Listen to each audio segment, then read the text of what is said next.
everybody, and welcome to the grand finals of Overwatch Contenders Season 2 for the China region. We're going to have Lucky Future Zenith versus LGD Gaming shortly. But as you may have known if you watched the semifinals with us last night, we are on LAN in China, and so we're in the dry feed with them. They do some really awesome stuff for their pre-show. Some player walk-ups, a hype video. We want you to see that. We're going into that right now. We'll be back in about 8 minutes.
挑战者们，大家下午好，欢迎来到广州亚运城。现场的朋友，让我感受一下你们的热情。谢谢各位，谢谢各位。这里是由暴雪娱乐和网易 CC 直播联合主办的中国区守望先锋挑战者系列赛第2赛季决赛的比赛现场，再次感谢各位的到来。我们在这里要首先感谢守望先锋挑战者系列赛全球官方 PC 合作伙伴惠普对本赛事的大力支持，感谢惠普。其实今天经过了2个月的猎兵木马，我们的 OC 也走到了最后一天，但是在今天将揭晓本赛季的最大悬念，究竟是 LFC 战队可以成功卫冕，还是 LG 战队能够新王加冕呢？那么接下来让我们把悬念留给比赛，让我们有请所有选手登上舞台。首先让我们有请到的是 LFC 战队，首先让我们欢迎 LFC Michelle。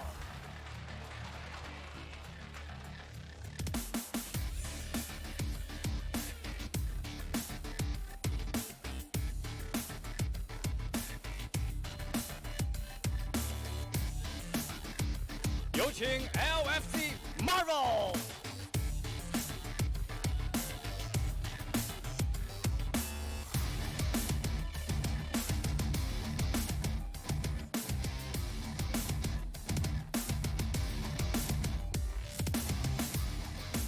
有请 LFC DM。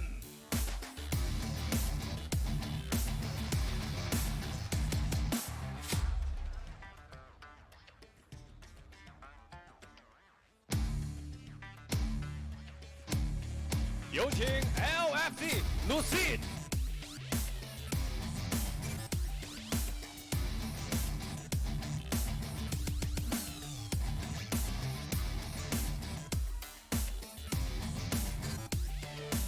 让我们有请 LFC Oyster。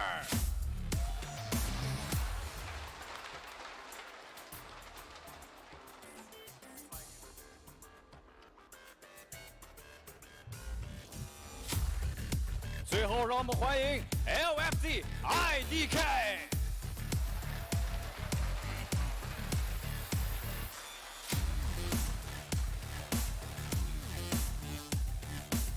现场的朋友们，让我们把掌声送给所有 LFC 的队员。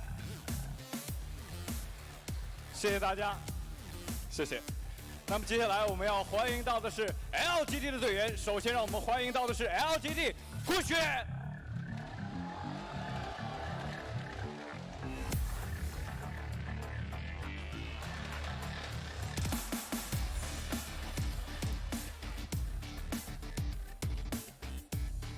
让我们欢迎 LGD 姚邪。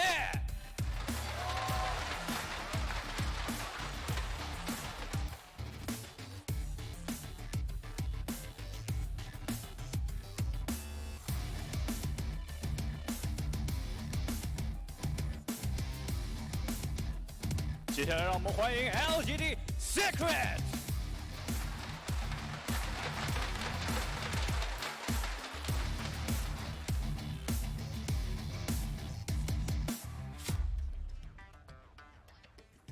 有请 LGD Shine。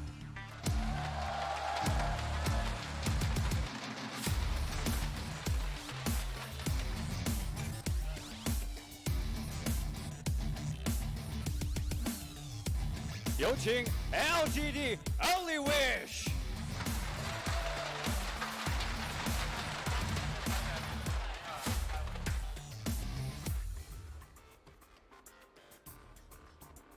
最后，让我们有请 LGD 小艾琳。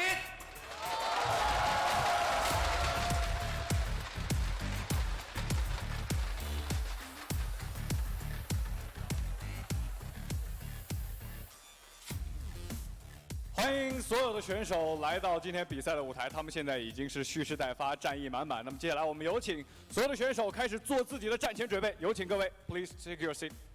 来，也请老王爹这边，但是要请我们的 IDK 和小艾琳留步。来，请二位来到我的身边。来，小艾琳站这边。因为其实今天的一个比赛对二位来讲都是非常非常的重要，但是在此之前我还是要问一下，小艾琳，你对 LFC 战队是一个什么样的看法？因为他们毕竟是上一届的冠军。 6个韩国人，然后马上要去守望先锋联赛拿下第2赛季冠军的队伍。哎，怎么说？想去守望先锋联赛拿下第2季冠军的队伍，你觉得他们是一个毒奶是吗？真奶啊！真奶！哎，他们小艾琳觉得 LFC 是一支可以去守望先锋联赛拿下第2赛季冠军的隊伍，你们怎么看？ 리그 시즌 2에서 우승할 팀이라고 하는데요. LFZ 무슨 소감 들어요? 당연하다고 생각해요. 这就是很当然的一件事情。这很当然的一件事情。小艾琳这边做什么回应？我希望是的。他希望是的。好，其实我们再说回来，因为昨天其实我们也进行了一个采访啊，在采访到 LFC 的队员时，我们说他们觉得昨天的比赛对于他们来讲才是决赛，今天的比赛比昨天要轻松一些。你有什么回应？应该吧，他们是第2赛季冠军啊。他们觉得你们是第2赛季的冠军，来怎么样？ 이번 시즌에도 우승할 수 있다고 얘기하는데 우리. 우리가요? 네, 당연한 것 같아요. 这是很当然的一件事情。 LGD 战队收下了所有的 LGD 的一个毒奶，那么接下来的比赛究竟会如何演绎？我们一起到比赛当中拭目以待。我们先有请二位先回到自己的座位，来有请，谢谢二位。现在比赛一触即发，火药味也是非常非常的十足。我们听听3位解说有什么话想说，把画面交给解说席。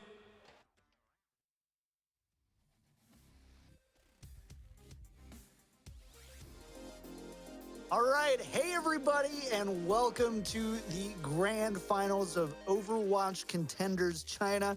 We've made it. We've lost so many nights of sleep casting Overwatch Contenders China. It's just like, I'm so pumped to be here. I'm gonna miss it, of course, but Joe, you know, I kind of miss seeing the sun on weekends, you know? Yeah, it's been a kind of a bright, starry night or starry morning when we rise to cast the beautiful Chinese region, and it's been a pleasure. And I'm looking forward to hopefully maybe doing another one. We'll see. And Panda, I swear to God, every time that we get on the desk, the closer to the end of the season gets, the more you just up your suit and tie game here, that you're looking fly this time. I haven't complimented you before, but I'm complimenting you now. I'm honestly just starstruck. I'm not gonna lie. Thank you so much, Kate. Yeah, this is the best. I'm just so overwhelmed. But you're right, man. I was saving the best for last. I kept progressing myself through the suits as I was getting closer to these grand final moments coming off of the semifinals yesterday. This is hype. This is hype. So this is Lucky Future Zenith versus LGD Gaming.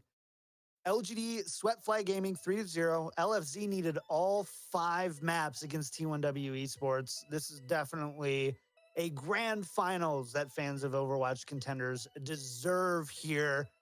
Volamel, what are your big initial thoughts coming into this matchup?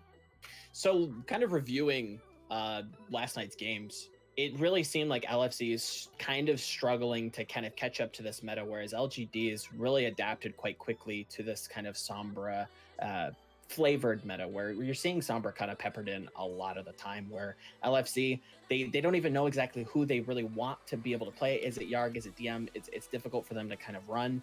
So it'll be interesting to see how they've adapted from last night's game. Like you said, it went all five matches. So I want to see them adapt. That's one of the big keys of victory for them, in my opinion, is that they need to have looked at those 5 games against T1W and said, okay, we looked immortal. We looked like we were literally one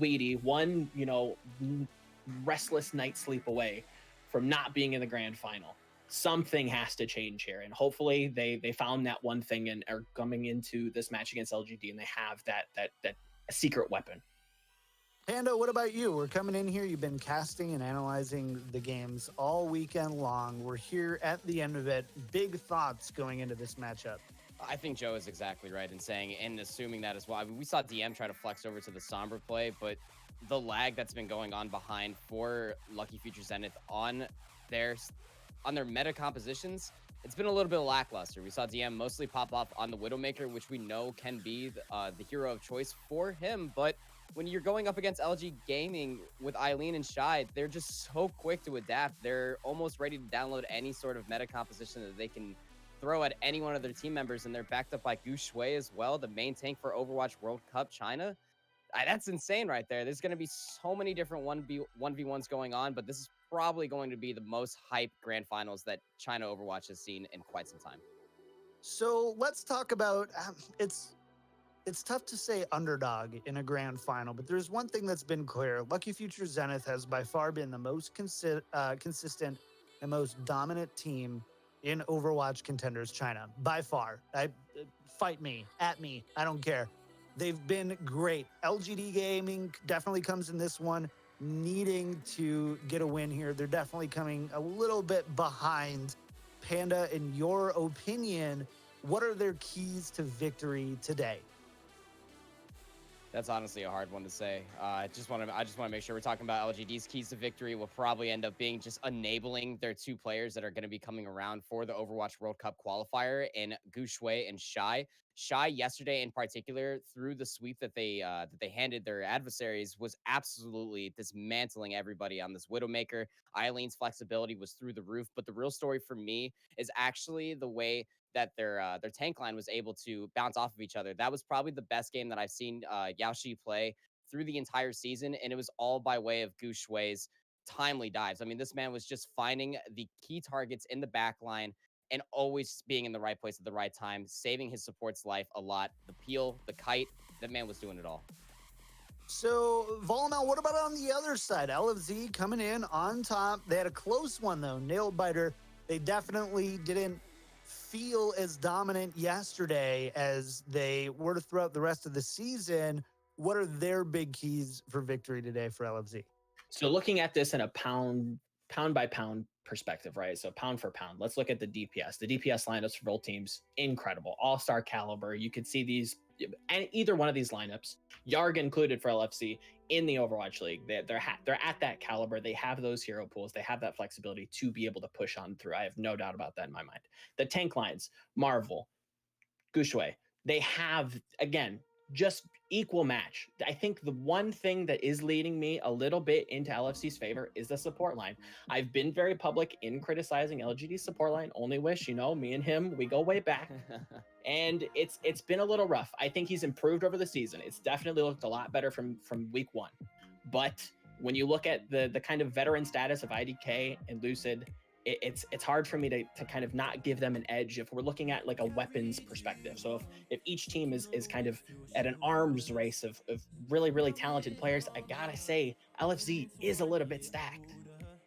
They are a little bit stacked, which is why they're so good right now. Yeah. One wild card, though, in all of this is Yarg and Panda. We saw Yarg against T1W for a map, and I don't think it was what we had all hoped it would be.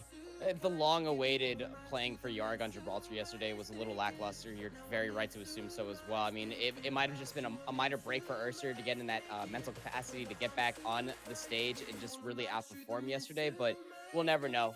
Of course, not talking to their coaches and getting back there and listening to their comms, but it's one of the more exciting things when you have that wild card like you were mentioning, KT. They can just throw them into this play, and if it comes out that Yarg himself was studying the tapes from yesterday and really wanted to grind out on the Sombra, we'll never know in between last night and today. that he'll come back even stronger on the Sombra play for this in particular match. So if that's the case, I believe that Shy and Eileen, they're going to have their work cut out for them. Fair enough. Well, we're about to get into our match predictions because you guys know that it wouldn't be a desk with me if I didn't make you stick your neck out and look silly, and then I can make fun of you afterward as if you're supposed to be these oracles of know-it-alls. But I do have a message for you, Twitch chat.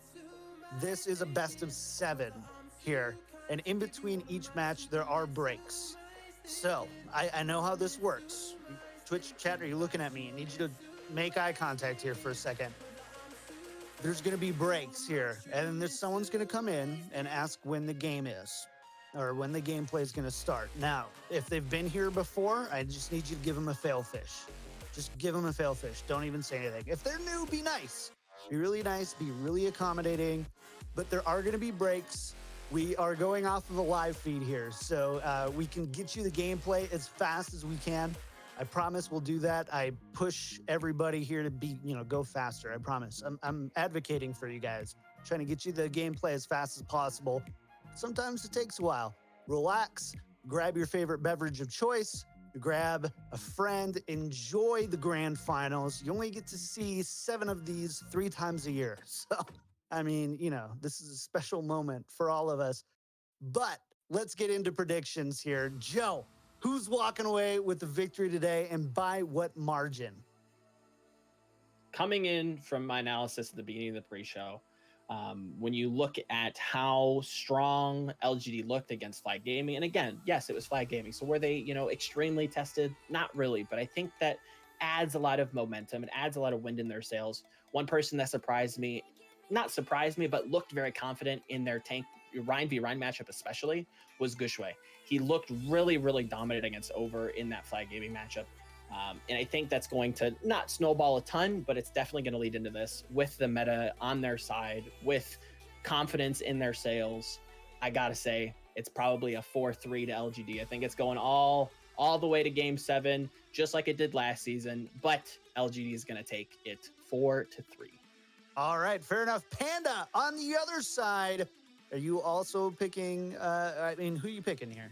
Let me know who you're picking. You know that I'm normally an advocate to battle against my fellow analysts, but I completely agree with Volamel here. This is going to be a victory on the side of LGD's gaming. We're going to go the distance here, KT, but it's going to be in the favor of LGD. Only reason being is because Gushue has been playing like an absolute monster with Yaoshi, and Marvel yesterday, along with Michelle, have shown how hard it is when their backs are against the wall, and if they continue to play against the ropes like they did yesterday from T1W, it's going to be LGD's DPS to step up and shine through and give their team the victory. I can't wait to make fun of you guys throughout the match here, because obviously it's going to be Lucky Future Zenith 4-1. I mean, that's just going to be, come on, come at me. Come at me right now. I can't wait to celebrate. My celebration is going to be bigger than LFZ's celebration on the stage with that big giant cup in their hands. Who knows? What cereal would you put in that, by the way? I think, I probably shouldn't say which cereal, but it would definitely be a cereal, a fruity cereal. It would be delicious. Giant spoon, by the way. It's going to be awesome. We're about ready to go into map number 1. They're just loading into the lobby now, but before we get started, I just need to thank all the people at Broadcast.gg.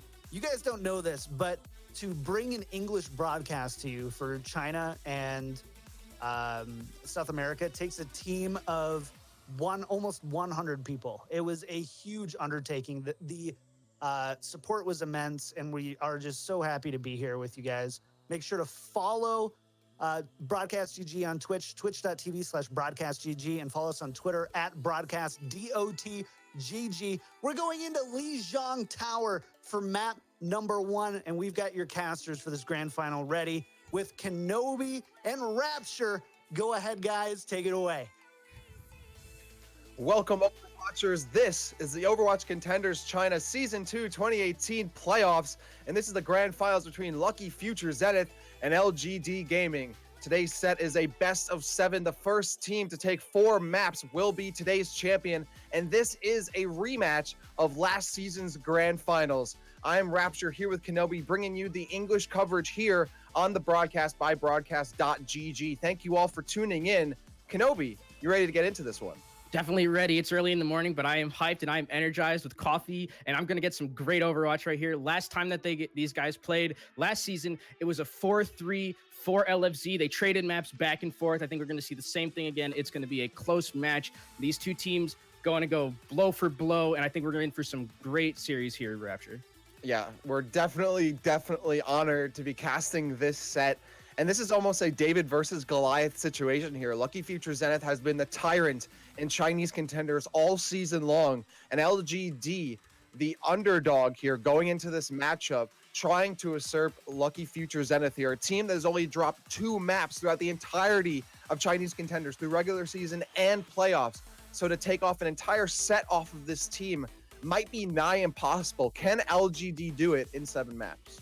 Yeah, we'll have to see. I mean, yesterday, Lucky Future Zenith looked the most mortal we've ever seen them look, being pushed all the way to that Game 5 against T1W. So LGD, if there was ever a time where they can pounce and get the wounded animal that is Lucky Future Zenith, it's now. But Rapture, as we know, wounded animals are sometimes the most dangerous, and LFZ could be ready for anything LGD brings at them. It's very true. We know that Lucky Future Zenith, they are mortals. They can bleed, but that's easier said than done to actually take them out of the game here. This team has such a strong win rate across the board. They're 100% on 2 different matchups. They're at the minimum win rate they have is like 71% for this team. So LGD has such a huge amount of work going into this, but we're about to kick things off on Lijiang Tower. This is it, folks. The first map of our grand final set. Thank you all for tuning in. Lucky Future Zenith versus LGD Gaming. And we're going to start off here on Lijiang Tower Night Market. Yeah, LGD is going to bring out a 3-3 composition, 3 tanks and 3 supports here, but it's going up against Erster, who's going to be on the Pharah, and Pharah can do a lot of damage to this composition, as D.Va is really the only thing that can deal with them. So Erster going to be able to free farm, already at 66% to all Rapture. Yeah, and LGD running this tank here, 3-3 composition. So the Pharah and the Widowmaker of Erster and DM respectively, you'll be able to do a lot of damage from long range. How long can LGD hang on after that hammering on from long-range DPS? And you already see Erster on your screen doing a lot of that damage from down low, from afar. And now at 5%, LGD has that first capture. They get it pretty quickly here, and they're going to start to push this advantage. Yeah, they go really far, and they are able to stop the point just a little bit, that capture. So like Erster already has the barrage, and it might come out right now, Rapture, as this fight looks to get on right now. Yeah, and he has 4 targets here. D.Va gets out of dodges. No Matrix there. He takes the opportunity and gets one. Finds Eileen, forces everyone out behind cover so they can't stay on the point. But Michelle loses that mech. That's huge. That allows Shy to clean up the rest of the team. There's no tank in their face, but DM gets the just desserts on them. Shy goes down, and then Lucid picks up 2. It's the snipers from Lucky Future Zenith keeping them in the fight. And even though LGD does get 32%, LFZ will finally take the point. Yeah, that barrage didn't look the greatest at the start, but Erster says, you know what, I don't need a barrage to carry this. I'm going to get a couple of kills, and now he's going to go pretty deep, try and farm up a little bit more ultimate charge. But on the side of LGD Gaming, they're farming up towards their ultimate. Shy's 30% to grab. Gushu already 30% to shatter, but Shy goes down, Rapture. Yeah, LGD looking to just slowly reset here, losing Shy early so they have to wait even longer to go into this next fight, and that's what DM wants to do, just to keep prolonging this next fight with these picks. And even Erster, who's setting on yet another barrage. You can see he sees that LGD has popped the sound barrier, so they know they're going to be rushing in. Look at Erster going in from behind, trying to pull off the rush, and inside, that's so close. Picks up 2, but Shy will return fire. It's a 5v4 advantage here for Lucky Future Zenith. LGD trying to stay alive, but DM finds another. It's Eileen. Hasn't been able to have any impact as that Widowmaker as their number, and LGD has to reset yet again. Yeah, Only Wish going maybe a fat finger there, just going a little bit too early with his ultimate, but really good patience from Erster, waiting until that sound barrier was done, and then going in and barrage and trading his life for 2 kills. That's a trade you'll always take, Rapture, as a Pharah. Oh, and Shy, lower kind of charge here, looking for some. Oh, yeah, saw that Michelle had thrown down the self-destruct, tried to get into cover, but couldn't get there just in time. Eileen again, lower than 100 HP, is founded by Michelle. Lucky Future Zenith again cutting down LGD at the knees before they can get any momentum going. Yeah, LGD in probably last fight territory here, but they do have a couple of ultimates to their name. They have the Shatter, they have the Grab, they have the Bomb as well, and the Coalescence. Eileen gonna be switching over to that Sombra, maybe try and farm up an EMP, but only 82% Rapture. They have to go really fast to the point here. Look at all of the ultimates here, Kenobi. Oh, and there's the Earth Shatter by Gushue. It's very close there and uncomfortable. It only finds one. Let's see if they can get off more than that. It's a 5v5 situation, so both teams have lost tanks. But Gushue's still up alive here for LGD. They still have the barrier. That might pay off here, as Michelle's the only tank alive here for Lucky Future Zenith. Doesn't matter, though. Erster still has their attention drawn to this D.Va. Nice boop away to stay alive, and very clean by Erster, and gets the kill onto Secret. Yaoji also goes down. 6-3 advantage for Lucky Future Zenith. And LGD is being melted on the point. Very few players remaining, and that overtime is going to tick away. Lucky Future Zenith will pick up the first point here on Lijiang Tower. Yeah, LGD, they're maybe taking a little bit too long of a time to switch to something to counter the fair. I mean, Erster, we saw basically unmitigated in the air, raining damage for free basically the entire time, and the ults just didn't come online fast enough for LGD because Erster was just pummeling them so hard. So I'd like to see maybe some composition switches to deal with Erster on that fair, because Erster, Rapture, as we know, one of those players that if left alone just to do as much damage as possible, he's going to get barraged basically on a cooldown. Yeah, that's the thing about this composition that LGD is running, is that it's so ground focused that Erster's pretty much getting shots from above for free. So you can see how that snowballs into quick barrage ultimate charge build up here for that far. So here we go, now moving on to Gardens. This is a best of 3 here on King of the Hill, of course. What are the changes here, Kenobi, that LGD has to make to stay up here against LFC? Well, LGD is actually going to bring out their own Sombra here. So Sombra is something that they played against Future Group in that last round. Played it very well. It's going to be Eileen on this Sombra. So it's going to be a Sombra versus Sombra. Whichever one can farm up EMP quicker is going to have the advantage here. So it looks like they're playing a little bit more of a divey composition. Yeah, and Erster doing exactly what they did the last round, doing that backline harassment, but goes down. LFZ, the rest of the team picks up the slacks though, so even though Erster did go down early, LFZ will capture the point here, and that's a pretty easy capture, the kill feed going in their favor, and they'll take the first point capture. Yeah, and I really like this Hammond pick coming out from Marble. It's doing a lot of disruption into the backline, stopping LGD from diving before they can even dive. And look at DM here, getting so much free scouting on the Sombra is just going to go away, so he knows where they are at all time. DM already 70% towards that EMP, and as we know, Raptor, EMP, one of those abilities that can change the entire fight. Yeah, DM wants to keep pace ahead of Eileen to stay ahead in that EMP game. You're certainly right here. We have Lucid, who has the Ana boost ready to go if necessary. LGD trying to take that push over to the house here, trying to get these kills, but it's a 5-5 situation. Secret though goes down, 5-4 for Lucky Future Zenith. Erster looking for the D.Va, trying to demech him quickly. Meanwhile, Michelle finds Gushue. Eileen also down and had the EMP. That might have been the way for them to get back into this fight, but the Sombra's not alive, and neither is anyone else. LFZ take another fight win. Yeah, LFC take the fight there, and Shy there, I think, used Pulse Bomb, but just didn't connect correctly. But if you look at the ultimates here, about to have 6 ultimates for Lucky Future Zenith, and LGD only with 3 to their name. The ult economy heavily in favor of Lucky Future Zenith, and we'll see if they can be patient enough to keep this lead that they have.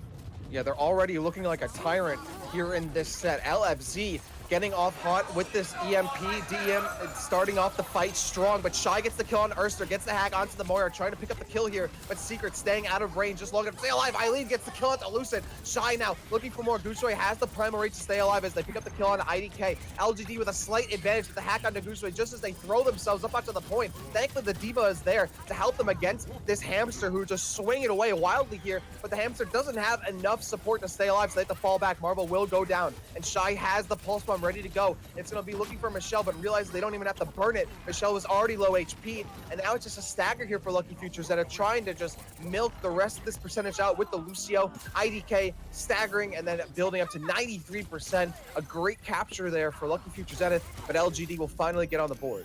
Yeah, we talked about the EMP battle here, and Eileen got his a second before DM did, and they was able to connect with all the kills that LGD needed to secure that point. Got the supports out of the way at the start, and then it was easy for them to just roll that point. And LGD looking pretty good with a couple of ultimates here that they have. They have Only Wishes, Sound Barrier, and they have the Pulse Bomb. And Pulse Bomb, if he can get it onto someone like the Ana in the back line, Shy is going to be able to hold this point for a little bit longer.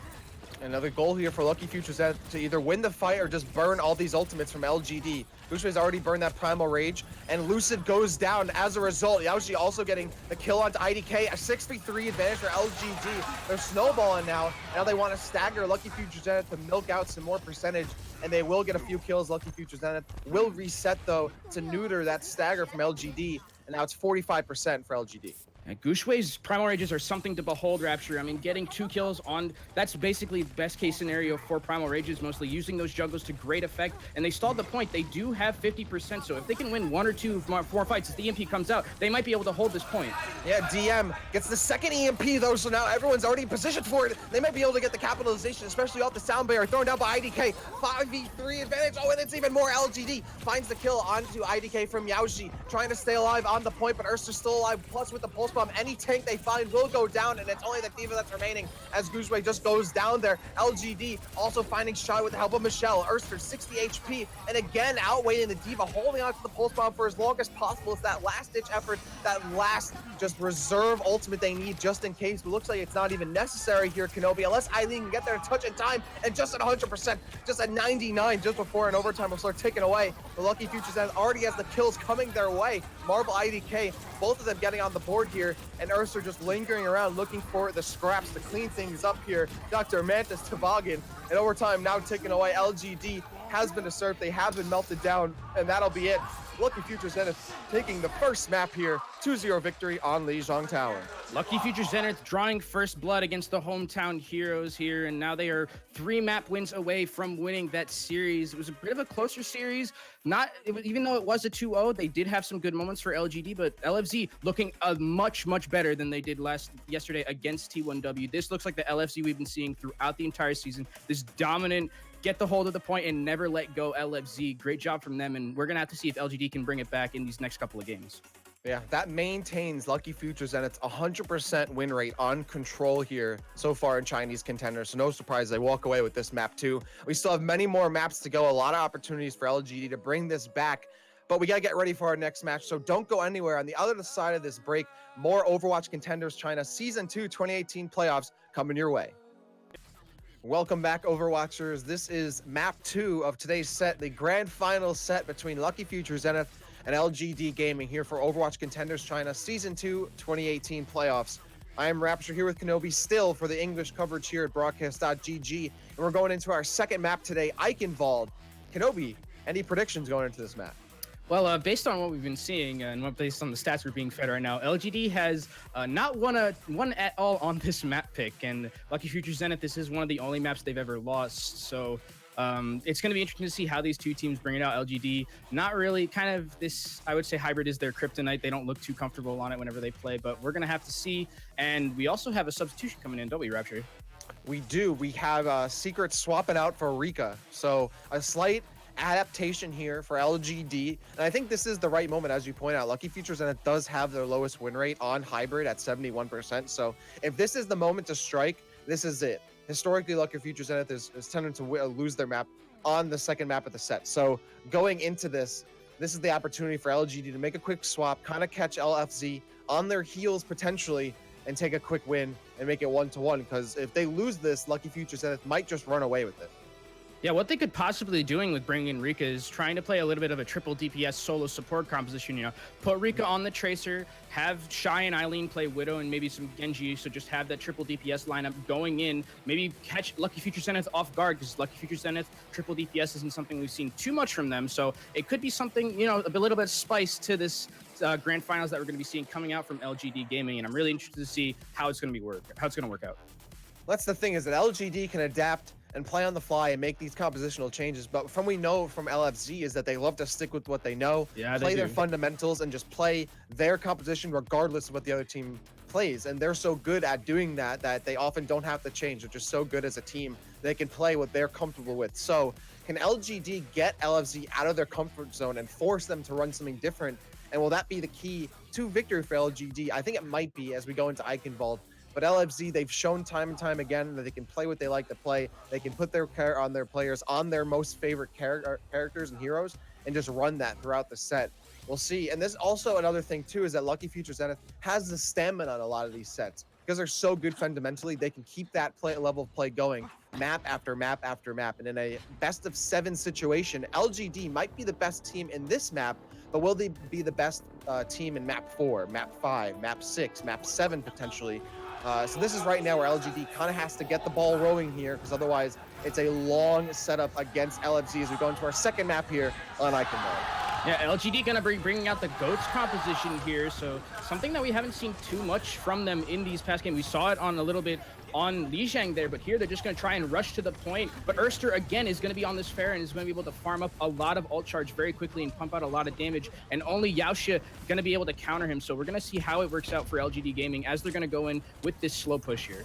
Yeah, again, LGD might be victimized by this Pharah not having an immediate answer to that high range, long, long damage come out from Pharah. Now it's Shy pressing up on the front ground here, and they see the Winston jump up onto the high ground. They have to keep eyes on that Winston, as Marvel going to be doing some backline damage here, jumping back down here, getting clobbered into the room, and immediately shut down by Eileen. So a slight advantage here for LGD, already halfway to point A. This is looking great for them. And Rika and Eileen already finding some kills. Lucid will get the res onto Marvel. That means that the Lucid can't get some healing done, and only Witch finds them and punishes the res, gets the kill onto Lucid. And LGD already looking super strong. What a swing already, excuse me, taking point A immediately here.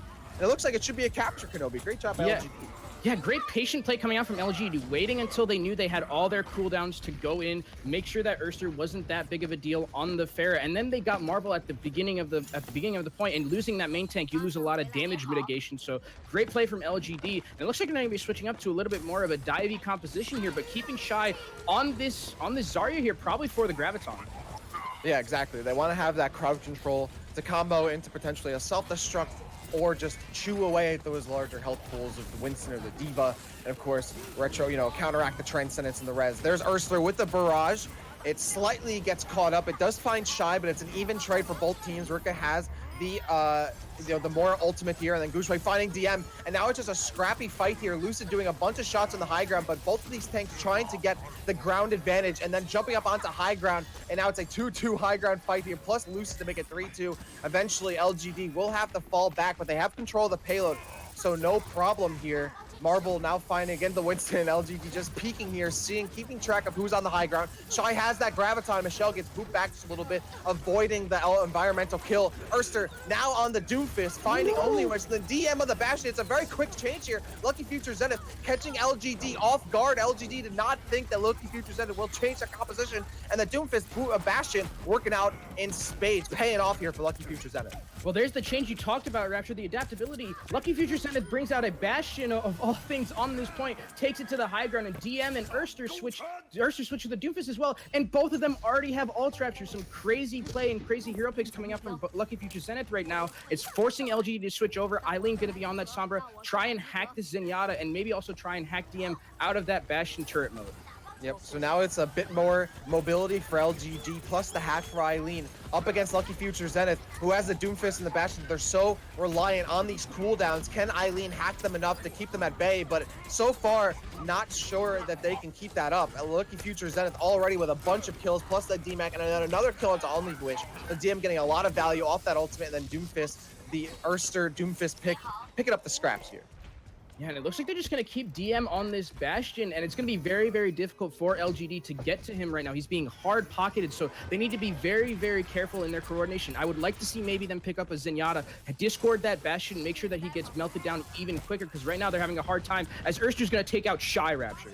Yeah, LGD, no solution just yet for the Doomfist and now the Sombra combination. DM switching over to the Sombra from the Bastion. Eileen has the EMP, gonna translocate right up onto the other team, trying to get rid of the Diva early, also helping out, gets the kill onto Lucid, and LGD getting proactive, trying to catch Lucky Future Zenith against the ropes, but DM and Erster still getting on the board. Erster, there's no solution from LGD onto Erster's Doomfist. And a bunch of these kills, so much stun, and then follow-up from the Doomfist and the rest of LFZ.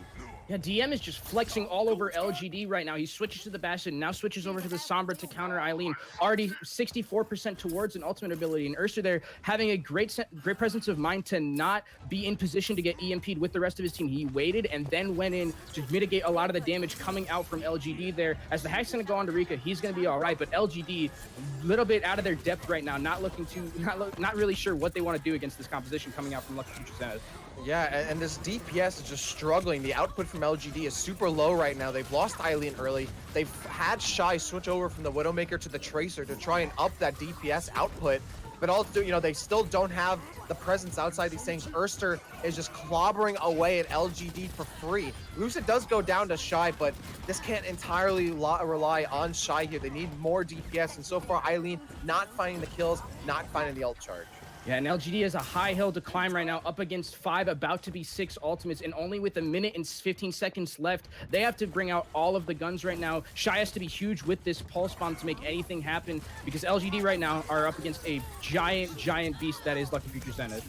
Oh, and DM throws down the EMP, is caught out by Yaoshi, but it's a 5v4 advantage for Lucky Future Zenith, and they still have control of the payload, so if LGD tries to overextend, they're going to get cut down by Lucky Future Zenith, Doomfist, and elsewhere.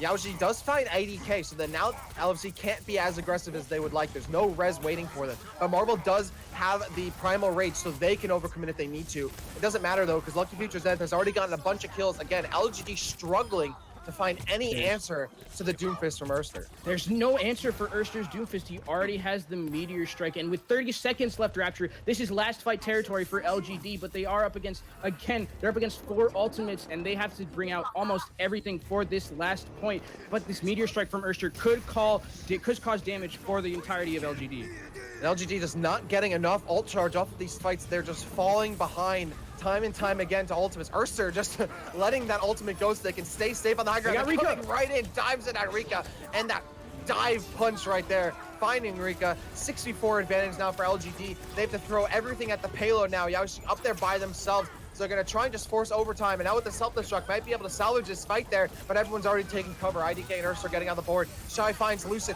but it's DM again with another kill onto Shy. Gushue also getting cut down there by Marvel, or by DM there. And that's it. Lucky Future Zenith holding LGD to that second corner of the second phase of the map. They barely got anywhere after a really strong point A completion. And Lucky Future Zenith have now set themselves up for a quick map 2 victory, a potentially a 2-0 lead here. Kenobi, a lot of work has to be done by LGD, and they have to find some answer here for Erster. Yeah, we talked about it before we got into this game, Rapture, about how LFZ, you know, don't like to switch too much, but LFZ being incredibly proactive on that last point, bringing out the Bastion, bringing out the Sombra, bringing out Erster's Doomfist. Great job from them, and we haven't seen that much of that from LFZ. They usually like to play whatever they're comfortable with, you know, stick to what they know, but bring out the Bastion. We never see Bastion on second point right there, bring him to the high ground. Just great play coming out from them and understanding what they need to do to counter LGD. Great job from LFZ, and LGD really need to step up their play against LFZ right now, because they looked a little bit lost on that last push. Yeah, that was so cool as they made that really quick swap, knowing that it would shut down LGD. And then they realized LGD still didn't have a quick swap for them, so they stuck on that composition until it didn't work. It just, that moment never came. So from that's a scary thing about LFZ, is that they could play their composition, but now they've shown that they're willing. They're not going to wait around to change to another composition. They will get on top of you quickly and make that compositional change and force you to now all of a sudden think on your toes. And LGD, they had a lot of time on the board, and they still couldn't figure things out. They couldn't get the positional advantage in LFC. They couldn't get the high ground. They couldn't get even on the payload. And that meant that they couldn't build up ult charge. So Kenobi, we need to see a huge change from LGD. Otherwise, LFZ is going to take a quick nap. Yeah, and especially where the cart ended up for the side of LGD Gaming. If LFZ manages to roll this all the way through, they could possibly just roll it all the way to that golden box of victory that we see. So LGD here going to be bringing out Shy and Eileen on the Pharah and the Sombra, but Erster is going to be going up against Eileen, and this is probably the duel you have to look out for. Is Erster going to try and play more of a ground-oriented Pharah where he shoots the ground, or is he going to go after Eileen on that Pharah himself? It looks like Erster is going to be looking for Eileen on the far first, and they're already trading shots, but Eileen gets the first body shot mid-air on to Erster, so they have to duck into cover. Lucky Future Zenith, meanwhile, trying to take the ground advantage, already passing through the choke point there as LGD is not holding it. Lucky Future Zenith now getting pressed on by LGD, and Yaoji finds DM before they can get a pick. Now it's a 6v4 advantage here. Both DPS go down from LFZ, so that's pretty much going to cut that fight short, and LGD forcing LFZ back to spawn, and some changes too. Yeah, I really like the way Eileen was playing more passive behind this giant tower here, making sure that DM couldn't get him. And now DM is going to be forced over onto that McCree. And as we know, Rapture, McCree had that buff recently where the hit scan fall off isn't at 30% now, it's 50%. So if DM is able to hit his shots like we know he can, Eileen is going to have an even tougher time in the air here.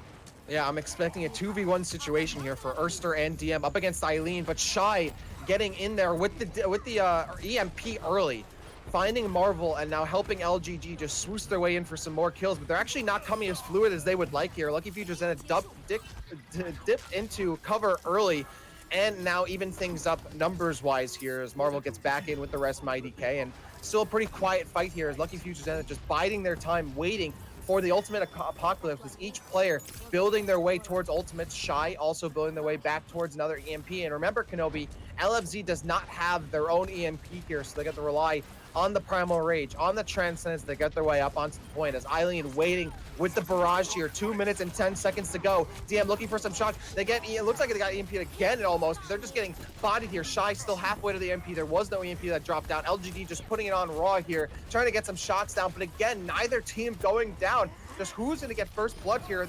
Another fight has not happened yet as these kills are finally coming through, and it's again LGD on top.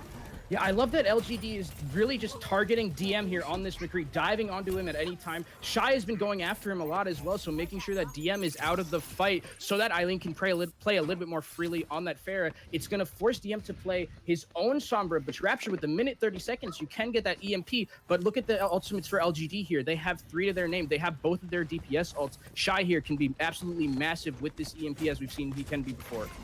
Yeah, and here Shy positioned themselves for another EMP, finds both tanks and the supports clumped up together, and Gushway gets the kill at IDK, but it's still a 5v5 situation. Still Erster gets 2, and Eileen trying to stop it, actually sacrifices their body. Will also throw that barrage, gets the kill, but it's gonna be enough for LFZ to finally take this point. It seems Shy nowhere near enough for another EMP, and point A is finally tumbling to LFZ after a great barrage by Erster. We were waiting for Erster to finally stop being quiet here, and they were able to catch up and get this point, and LGD just trying to trickle on, get a little bit of presence on the point, but it's not going to come down. LFZ will finally take point A.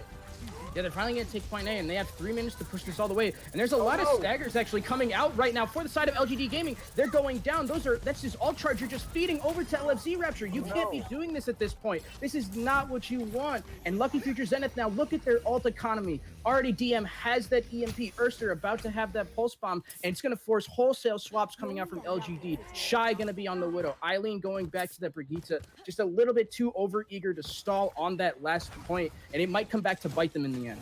Yeah, and LGD, because those swaps now further setting themselves back ult charge wise here, and DM is waiting on the EMP. One good EMP could seal the deal here. DM just waiting for everyone to clump up, coming in hot from behind. There's the EMP. Not everyone in range, but they're gonna just get the job done here. And then the hack onto the Mercy. That's great. 64 advantage here for Lucky Futures.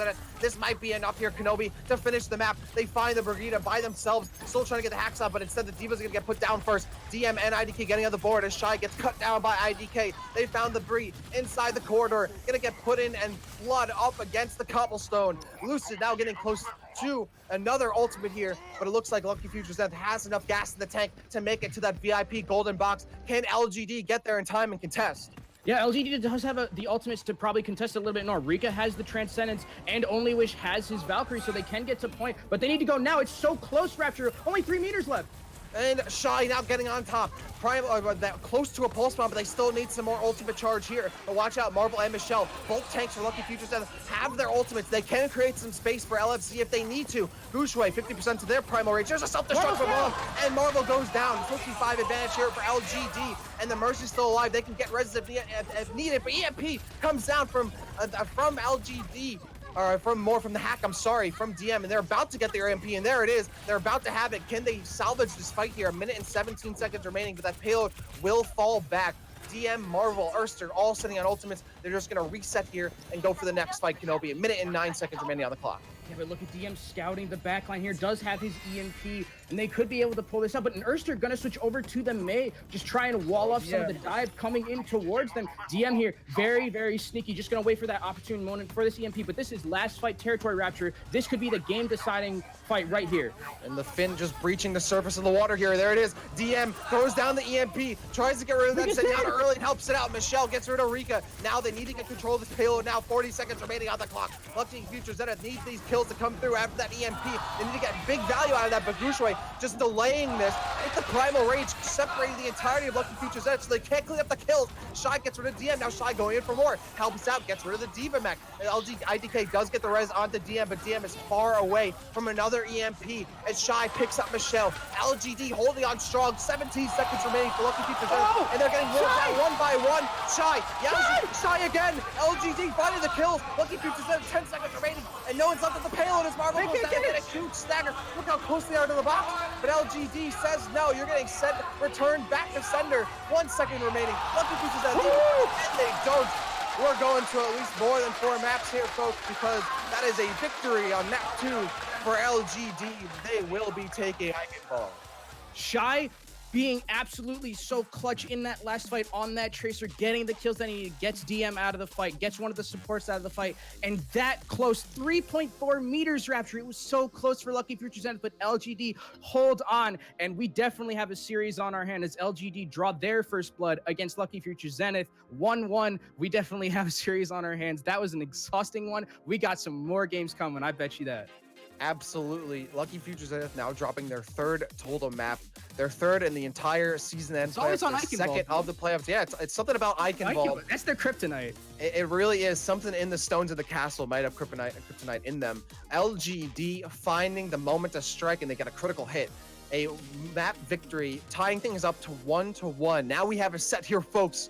We're going to at least 5. Don't go anywhere. On the other side of this break, LGD, LFZ, Map 3, Grand Finals, Overwatch Contenders China, Season 2, 2018 playoffs. Don't go anywhere. More Overwatch coming your way on the other side of this break.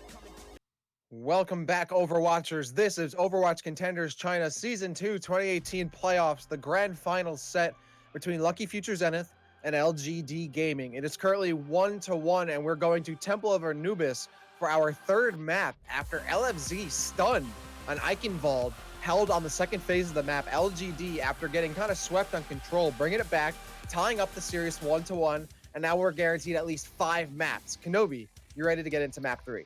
Definitely ready to get into it, and as you can see on the stream right now, both of these teams have a 100% win rate on Anubis, so both of them very comfortable on this map. And as we saw on that last map, the DPS for LGD starting to heat up a little bit. Shy coming in insanely clutch in that last fight to secure that payload win. So really like what I saw from LGD coming out from them. But LFZ also, we have to mention that they seem to be able to flex a lot of their DPS play. DM and Erster switching over to things we usually don't see. We saw Bastion on 2nd point Eichenwalde, then we saw Erster's Doomfist. So they definitely do have some tricks up their sleeves, and it's up to LGD to see if they can match them. Exactly, yeah, we've seen that Lucky Future Zenith can adapt on the fly, but even doing that doesn't guarantee them success. I'm interested to see like what composition they go on Anubis, if they're going to go more fundamental, stick to something they're, more comfortable on, or if we're going to see more of these picks like Doomfist, like Sombra, maybe like an Orisa Roadhog, something like that on like defense.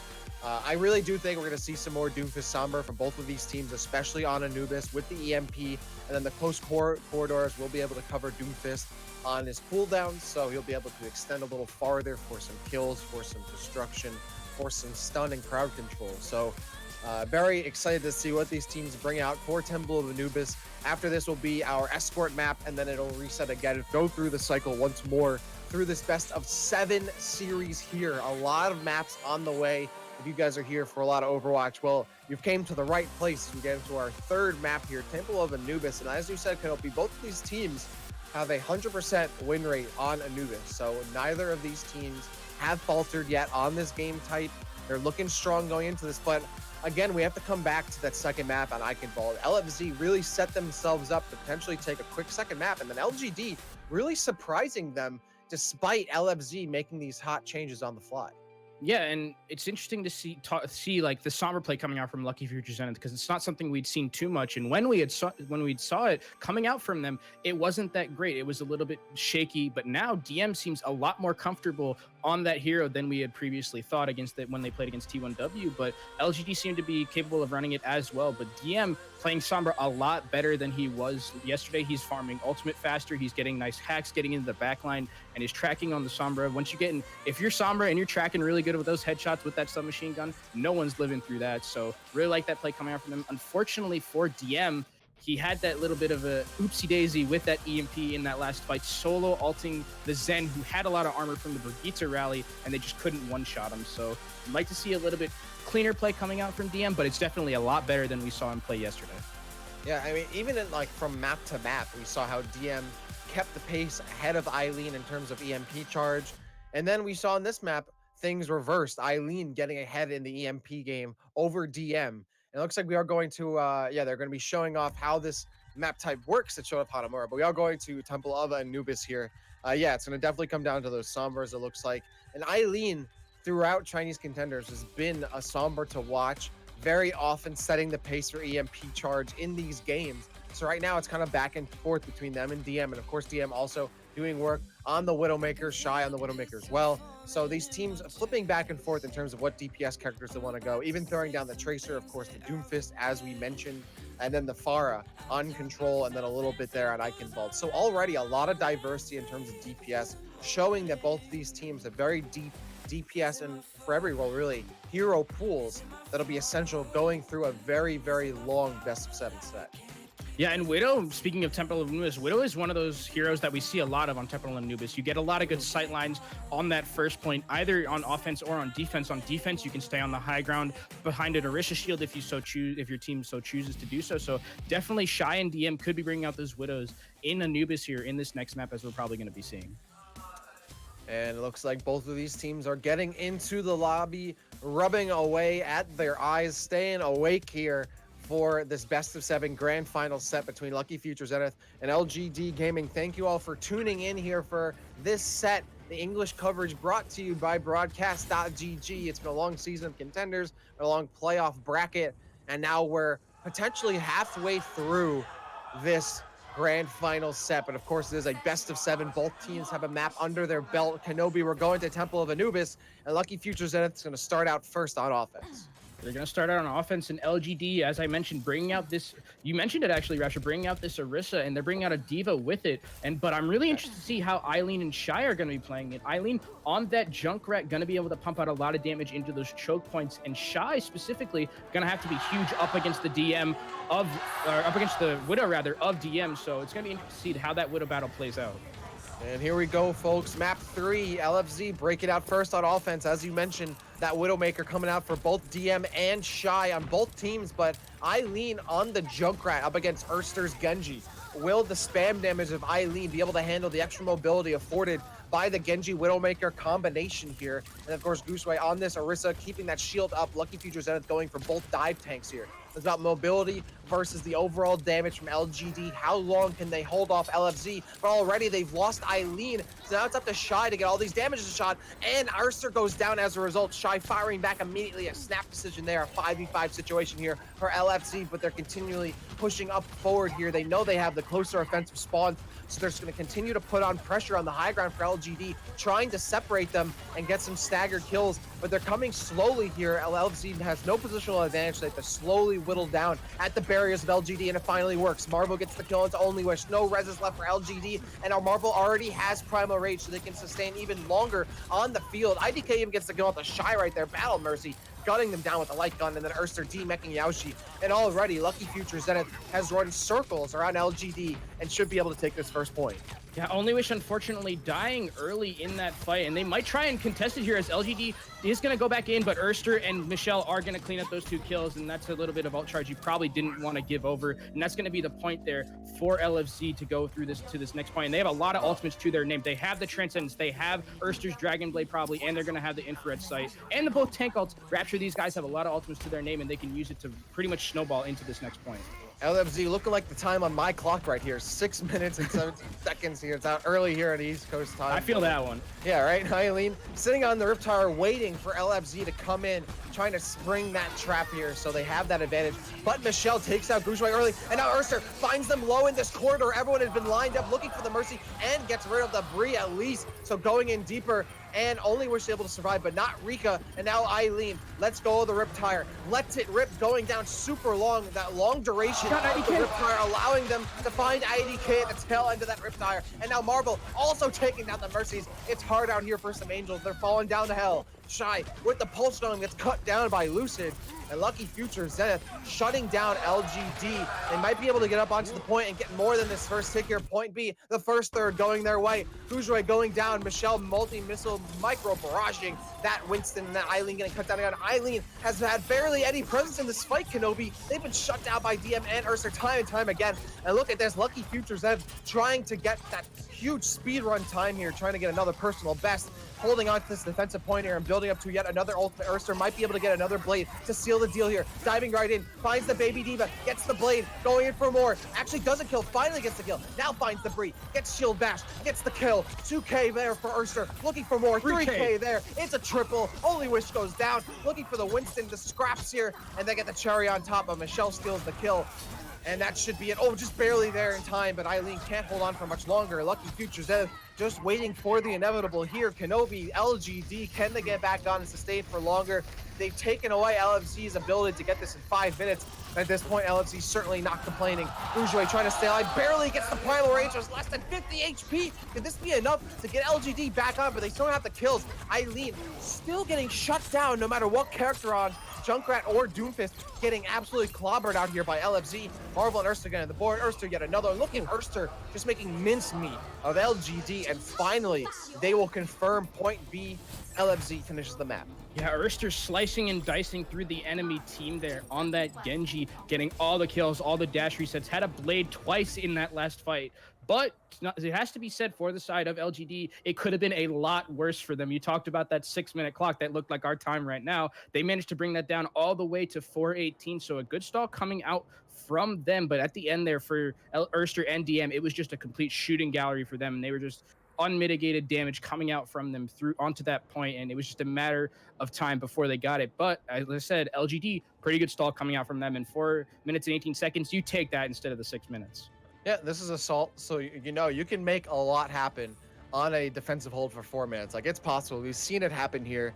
It is 1-1 between these two teams. Lucky Future Zenith up 2-0, but yeah, LGD, a respectable hold, could be a lot worse, right? We saw they went into that with 6 minutes and 30 seconds. LFZ, 6 minutes and 30 seconds off of point A completion, Kenobi. So we saw Lucky Future Zenith is not letting LGD catch up. They don't want to give LGD any kind of room to breathe here and let them potentially take a third map. LGD now on offense, and though we don't know what they're going to break out with, we at least know Lucky Future Zenith is going to be putting up this Orisa, possibly holding on to the Mei here with the Ana. This is an interesting composition, but no, they're just using the Mei to get the Orisa up onto the high ground and then switching back over to Michelle and the Diva. Yeah, they just used the Lucio speed boost to get them there quicker and use that Mei wall to get Orisa up onto that high ground there, but they're going to keep with the Genji Widow. Very Chinese, as we've seen throughout their Chinese contenders region so far. They love themselves some Genji Widow, and now this Widow's going to be able to stay up here. DM going to have a lot of help, and the dive has to be very clean from LGD to get DM out here. So it looks like LGD is just going to be running a full dive. Not something we see too often, as it's not, later seasons, but it definitely still has its place in the meta, and if it can be run correctly, they're going to have a really good time getting this point. Maybe they can, make their own snowball onto the second point. Yeah, this is almost classic dive here from LGD. The Genji Tracer offensive lineup here. Full mobility. Lucky Future Zenith, though, has that burst potential here with DM on the Widowmaker. Look at that already. Rika finding that the full brunt of that hit scan DPS there from DM, forcing Only Wish to get the res, but now they know that LGD can't push immediately because they're going to wait for the res to come back up for Only Wish. So Lucky Future Zenith can use that time to reposition themselves, and Urster has some great scouting here, seeing the left side push here from LGD, right side for them. And here we go, LGD pushing up, but look, Urster finding that Rika's been left behind though. No man left behind, but Omnix, I guess, don't apply to that. Urster at 52 HP, then gets cut down by Shy, trying to put some pressure on the high ground. But look at this long range here from DM, trying to hold up the offense from all the way back to the second point, and finds Only Wish still. So no res for Only Wish. LGD now has to rely on their tanks, but look, they're both below half HP, and DM just unmitigated shots. When DM has a sight line, he holds on strong with a vice grip here. And Kenobi, that's another win here for LFC. Yeah, DM looked like he was too far away when we fished to him in the Observer, but he actually managed to get Only Wish, and Only Wish dying is a huge pick. You get that Marissa out of the way, and you get that strong amount of healing coming out from that Mercy. So DM is having a really good time on this Widow right now, and LGD may need to start thinking about putting Shy on that Widow, because you need something to counter DM right now. If he's left unmitigated, like you said, he's going to pump out a lot of damage. Yeah, and LGD can't afford to be losing their supports early in these fights or leaving them behind. LFZ knows that. They're pressing their buttons here. Shy, though, trying to get a little bit of backline damage here, trying to build up towards a Primal Rage so they can take out either the Bree or these tanks out early in this fight. Oh, Gushui finding DM, who unfortunately was down on the point. Gushui propping Primal Rage, 763 HP, and counting down, trying to get a bunch of shots here. Look at this, having both supports in the corner. This is great play by Gushui that allows LGD's the DPS to kill off the rest of LFC. Michelle finds Only Wish, though. That's big. No res. That might be enough for LFC to get back into this fight. IDK still alive and just popped a lot of that armor here and getting closer to another rally. And Michelle putting the clutchness on their back here, allowing the rest of the team to get back in. Wow, the play by Gushui to keep the supports in the corner was not enough to seal the deal. Michelle playing clutch, keeping LFC in the fight. Yeah, Lucid is an absolute monster, keeping him and IDK alive against that primal raging Winston that was right in his face, keeping IDK healed and IDK keeping Lucid healed all the same. Great job from those two supports there, and that was what they needed to win that fight, as Ursu's going to come back on this Sombra. Not a lot of ultimates to talk about for the side of LGD, and with a minute and 10 seconds, they don't have much time left at all, Rapture. Yeah, they definitely don't. LFZ with a big advantage here. A minute remaining here for LGD. Can they get on the point in time capture? A big kill plus the transcendence from Rika should be enough to bolster up LGD throughout this fight as Gushui finds IDK. The self-destruct doesn't get anything here, and Yaoji's still sitting on theirs, and they should be able to continue this as Eileen gets the kill on the DM. And look at all these kills feeding in here for LGD. After that early kill denial, LFZ lost their tanks at the end of that fight, losing the supports early, and LGD will be able to combine that into a point A take. Oh, Eileen getting rather low there, as we're going to be seeing a replay, but what I really liked from the side of LGD Gaming there is they punished IDK for going a little bit too forward. IDK played a little bit too aggressive on that Brigitte, didn't really have the heals necessary to go through, and now a nice time bank here for the side of Team LGD, 4 minutes and 18 seconds. They can try and snowball this because they definitely need to. Now LFZ has their time bank in their favor. And LFZ they already have the time bank favor here. They already have the advantage going into this, so they're already sitting well. Eileen has the blade ready to go. How much blood will they get on it? Looking for Lucid, and Lucid's out by themselves. Eileen gets the first kill, but everyone runs away. Lucky Future Zenith not giving Eileen any more than that, and then the Primal Rage from Marvel keeping him at bay. Lucid has to get back into this fight quickly, though, and doesn't even have an Ana boost, though, so just needs to get that Biograde back in there. That would be great to have that extra healing. IDK staying up alive. The Transcendence, though, coming out from Rika, helping out Gushui fight. IDK still an advantage for LGD, but Lucky Future Zenith has the close defensive spawns here, so if these 1 kills at a time come up from LGD, LFZ will certainly get back into this fight, as both teams are now trading evenly, and then finally the kill onto Only Wish. But again, a 2-2 trade here. LGD still swinging away, but they don't have the first tick here, Kenobi. LFZ still have control of the point. Gushui, again, another Primal Rage. How angry is this monkey going to get? Gushui has a lot on their mind, has to get it off their chest. Still swinging away, finding these supports, throws them into the corner, but they have to retreat. The DPS is not there for LGD, and Lucky Future Zenith slowly but surely work their way back to controlling the point and denying that first tick for LGD. Yeah, like you mentioned, they didn't even get a tick. The LGD wasted so much for that point. They wasted the trance. They used Gushu's Primal as well, so they committed a lot to that fight, and to come out with basically nothing is very unfortunate for them. But now, Eileen working up to this Dragon Blade, this could be huge, as Yoshi also has the Diva Bomb that could, if it's a Poké Bomb, could turn this fight completely. That's the thing, they could use the self-destruct to make it harder for them to run away from Eileen, but that's 2 ultimates they'd have to use. Only Wish does have the Valkyrie, though, so they can damage boost Eileen, but Eileen at 31 HP, falling back, gets the blade, dives right in, finds them lined up in the corridor, but only IDK gets out. Again, LFZ getting out of dodge away from Eileen, plus the Transcendence. LFZ is ready and waiting for every blade from Eileen, allowing them only get 1 kill per blade. That's not the rate you want, but LGD picking up the slack in the meantime, getting a bunch of kills here, plus the DMAC and kill onto Michelle. There's the hack, though. Nowhere there for the run for Eileen as Erster finds that hack, but it's Gushui again with the Primal Rage. Just wrist slapping everyone, backhanding everyone in LFZ. And now Rika looking for some shots, trying to build up this Transcendence and keeping their team bolstered. There's the first tick there for LGD. Minute and 50 seconds remaining. They have everyone on the point. They get the second tick here. Minute and 45 seconds remaining here. Shy at 80 HP, but still staying alive, and gets rid of DM with the help of Yaoshi. and they should have enough to take this over Lucky Future Zenith, but they're still trickling in somehow. LMC, and now Eileen has another blade, cuts down Marvel. Now it's just the remaining staggers coming in, trickling in from LFZ, but they can't get actual kills coming through, and in a minute and 25 seconds, LGD will finally confirm point B and force this to another attempt for both teams.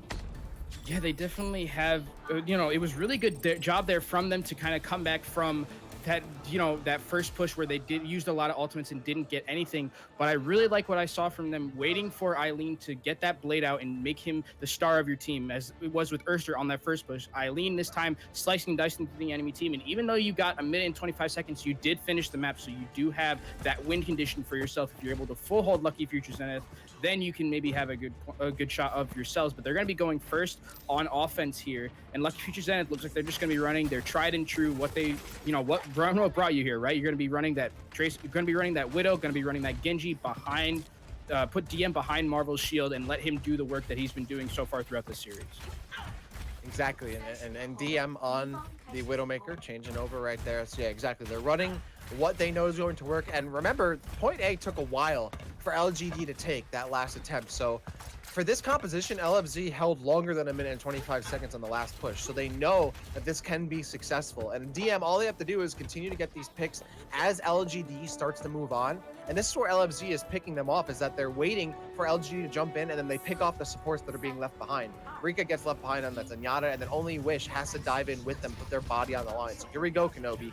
Lucky Future Zenith holding on defense, and now only a minute and 20 seconds for LGD to push up and make something happen. And remember, they gotta get point A and point B as well. So Lucky Future Zenith can certainly shut them down and try and make this a map 3 win. We're watching Shy and Erster. Who's gonna win this 1v1 here? Erster just slyly and silently waiting in the wings for this Tracer. Meanwhile, the tanks are going to get right into each other's grills here. Gushway gets melted down immediately. Yeah, get antied there by Lucid. And look at this, LFZ just melting LGD right now. It's not even a competition already. Look at all that time eaten away there, Kenobi. 45 seconds remaining for LGD. Yeah, what a huge anti there coming out from Lucid onto the diving Winston Gushue. Gushue couldn't get any healing and got melted almost immediately. Great target selection and great anti there coming out from Lucid. And now this is last fight territory for LGD. If they don't get this, it's most likely that they're going to have to full hold Lucky Future Zenith just to get a draw. And there's no time here, Kenobi, to build up ultimates. They have to make something happen with just their raw play here. Lucky Future Zenith is getting closer to their ultimates. They're just ahead slightly, but no ults for them as well. Here's the jump in on the high ground. Who can get positional advantage on the high ground first? Yaoji waiting for everyone to jump right down, but Marvel gets the kill into Eileen. That's big. No DPS there for LGD outside of Shy. And look, DM just popping off there without the Genji on top of them. DM just gets a bunch of these shots as Shy has their attention elsewhere. Gushue finds DM though. That's huge. LGD had to get rid of that Widowmaker, but Ursa's still alive. And there's the blade getting popped right in. Finds Only Wish, finds Rika. That's 2. Lucid helps steal the kill onto Gushue. And over time, ticking away, LGD has been slaughtered right now, and the bodies are all hitting the floor. Lucky Future Zenith are just banging their head here and getting rid of the offense. Overtime ticking away. LGD nowhere to be found. That's it. A point A hold here on the second attempt for LGD. And LMZ have now set themselves up for a map 3 win. All they have to do is take point A, and they will win Temple of Anubis. A rather convincing round, if I do say so, Rapture. I mean, holding them, full holding them there, getting those that first fight win, and then getting the second one as well. But Shy there, maybe a little bit discommunication with his team, because he was in the backline being hunted down by Erster and couldn't really get into the fight, while Erster has that mobility with the dash and with the wall climb to get back to the fight easier. So Shy just a little bit caught out in no man's land, not able to contribute to the fight. And it looks like LGD here are going to be running the same thing that they ran on their first defense, which worked pretty well at the start, except when it didn't, unfortunately. And Shy gonna be playing that Widow. I would have liked to have seen Widow on their offense, as DM has been an absolute monster so far on this Widowmaker. So now they're gonna be matching Widowmaker versus Widowmaker, and Shy here maybe gonna have the right play this time to deal with DM. Yeah, Shy needs to go from being an introvert to an extrovert, right? They need to get on DM. They need to socialize at the party, at the Widowmaker party. And DM trying to hand out those party favors with the Widowmaker. That's the thing, is that LFZ, they just need one pop, right? One pick, and they can just snowball on LGD. LGD does not have a ton of mobility here. It's really only the Widowmaker, the Diva, I guess the Junkrat can fling themselves up into the air, and the Mercy can join them, but LFZ could quickly rotate on this high ground position from LGD. And here we go. Lucky Future Zenith on their offensive position. They're going to be pushing up here. LGD, we'll see how long they can survive Kenobi with this composition. And DM, we have the camera on them. We have sights on this Widowmaker looking for this first pick. They know that there's a squishy waiting on the right side there and looking for that pick. And there's it. We just cut away. But Shy actually went for a sky shot and DM cut them down. And that's right. Lucky Future Zenith wants to go in off of that. And of course they will. Urster looking for the Orisa. DM steals the kill. Urster went down low, but DM helps him out. Urster finds Only Wish. 5v3 advantage, and that's huge. And that's pretty much it. Lucky Future Zenith have just obliterated LGD. They pull all 5 cards of Exodia, and that's the end of the game there. Lucky Futures that take Anubis, and now we're at a 2-1 scoreline here for Lucky Futures and here in Grand Final. A DM there says, you're not going to jump shot on me, Shy. I know exactly where you're going to be going. Gets them out of the fight early. No res available for them, unfortunately. And that was just the fight right there. DM able to pop off just basically on his own. A shooting gallery coming out from him. And LFZ, another convincing win this time on this 2CP map. And they look pretty good going in with the 2-1 lead into this halftime. Absolutely. Only 2 maps away for Lucky Futures to win this set. It is a best of 7. But we have a lot to talk about. 3 maps, so why don't we have the desk break it down? KT and the rest of the boys, why don't you take it away?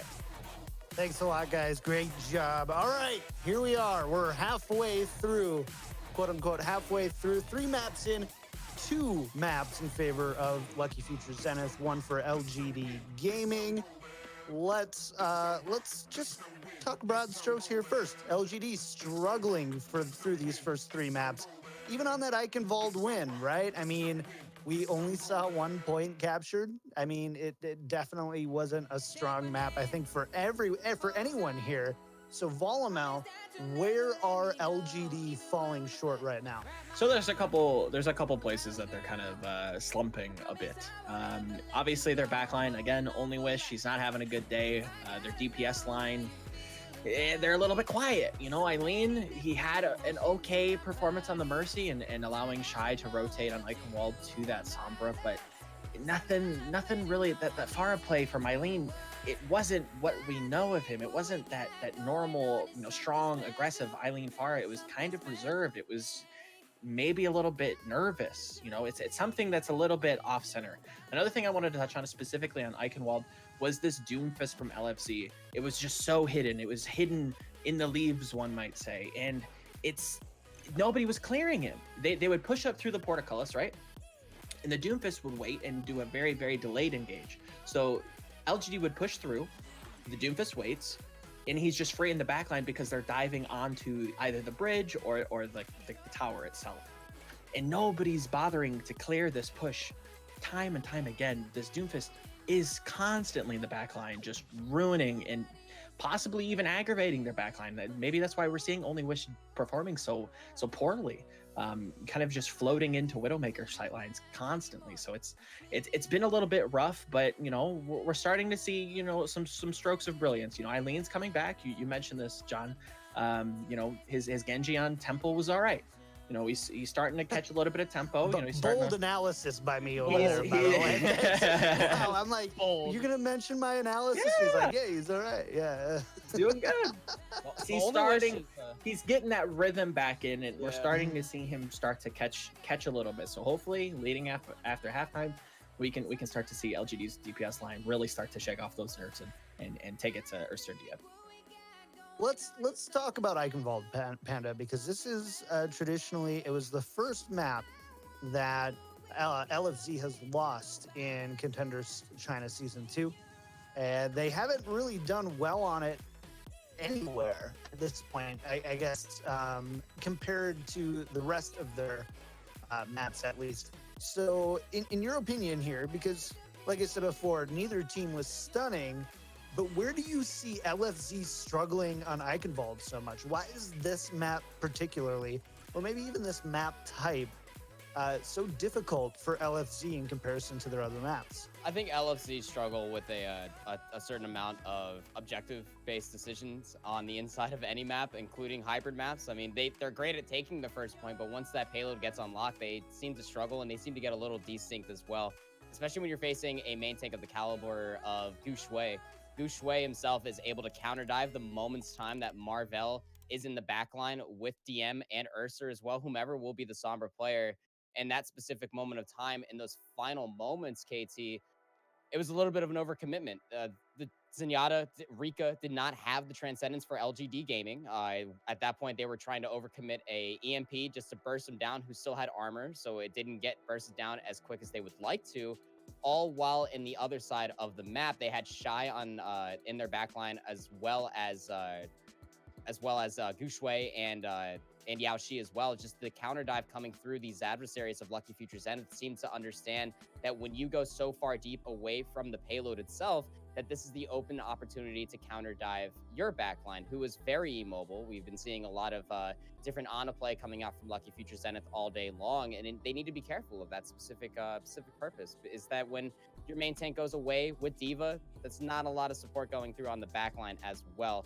However, I think Lucky Future Zenith, they are coming out on top of these skirmishes more often than not in the micro battles, especially in that Pharah 1v1. Very good.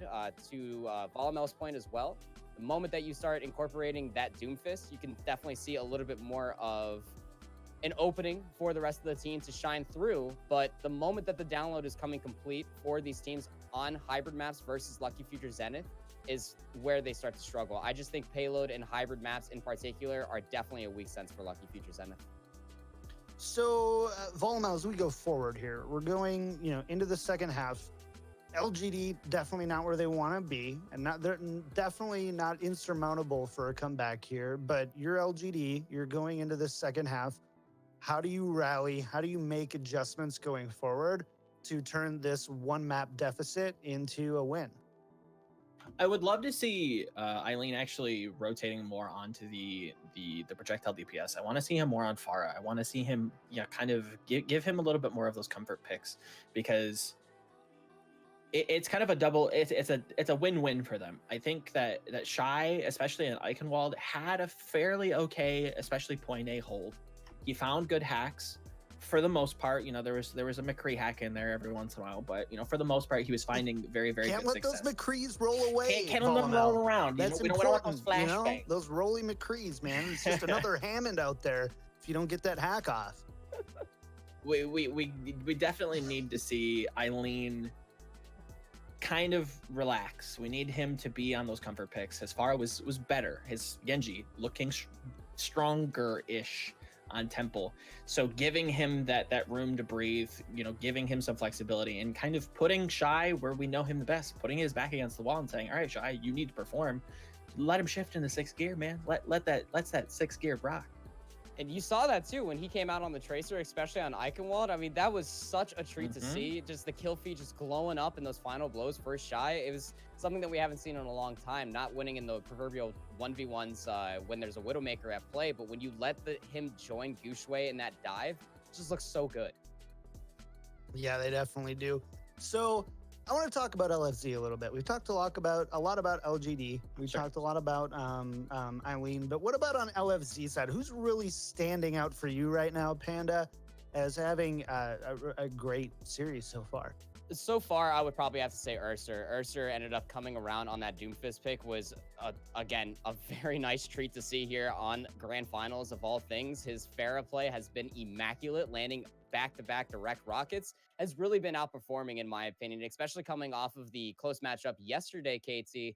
Ursa needs to continue to perform adequately. He needs to continue to show why this DPS duo is one of the strongest and scariest in Chinese contenders. And when you can flex away from those comfort picks and go over to these stronger punching in your mouth characters such as Doomfist, it's definitely going to create a little bit more of a struggle for LGD Gaming, as you previously saw in these past maps, to help out with Marvel on those key dives that Michelle is also joining in. I think that Ursa is probably the most standout player, in my opinion, just off of the flexibility alone.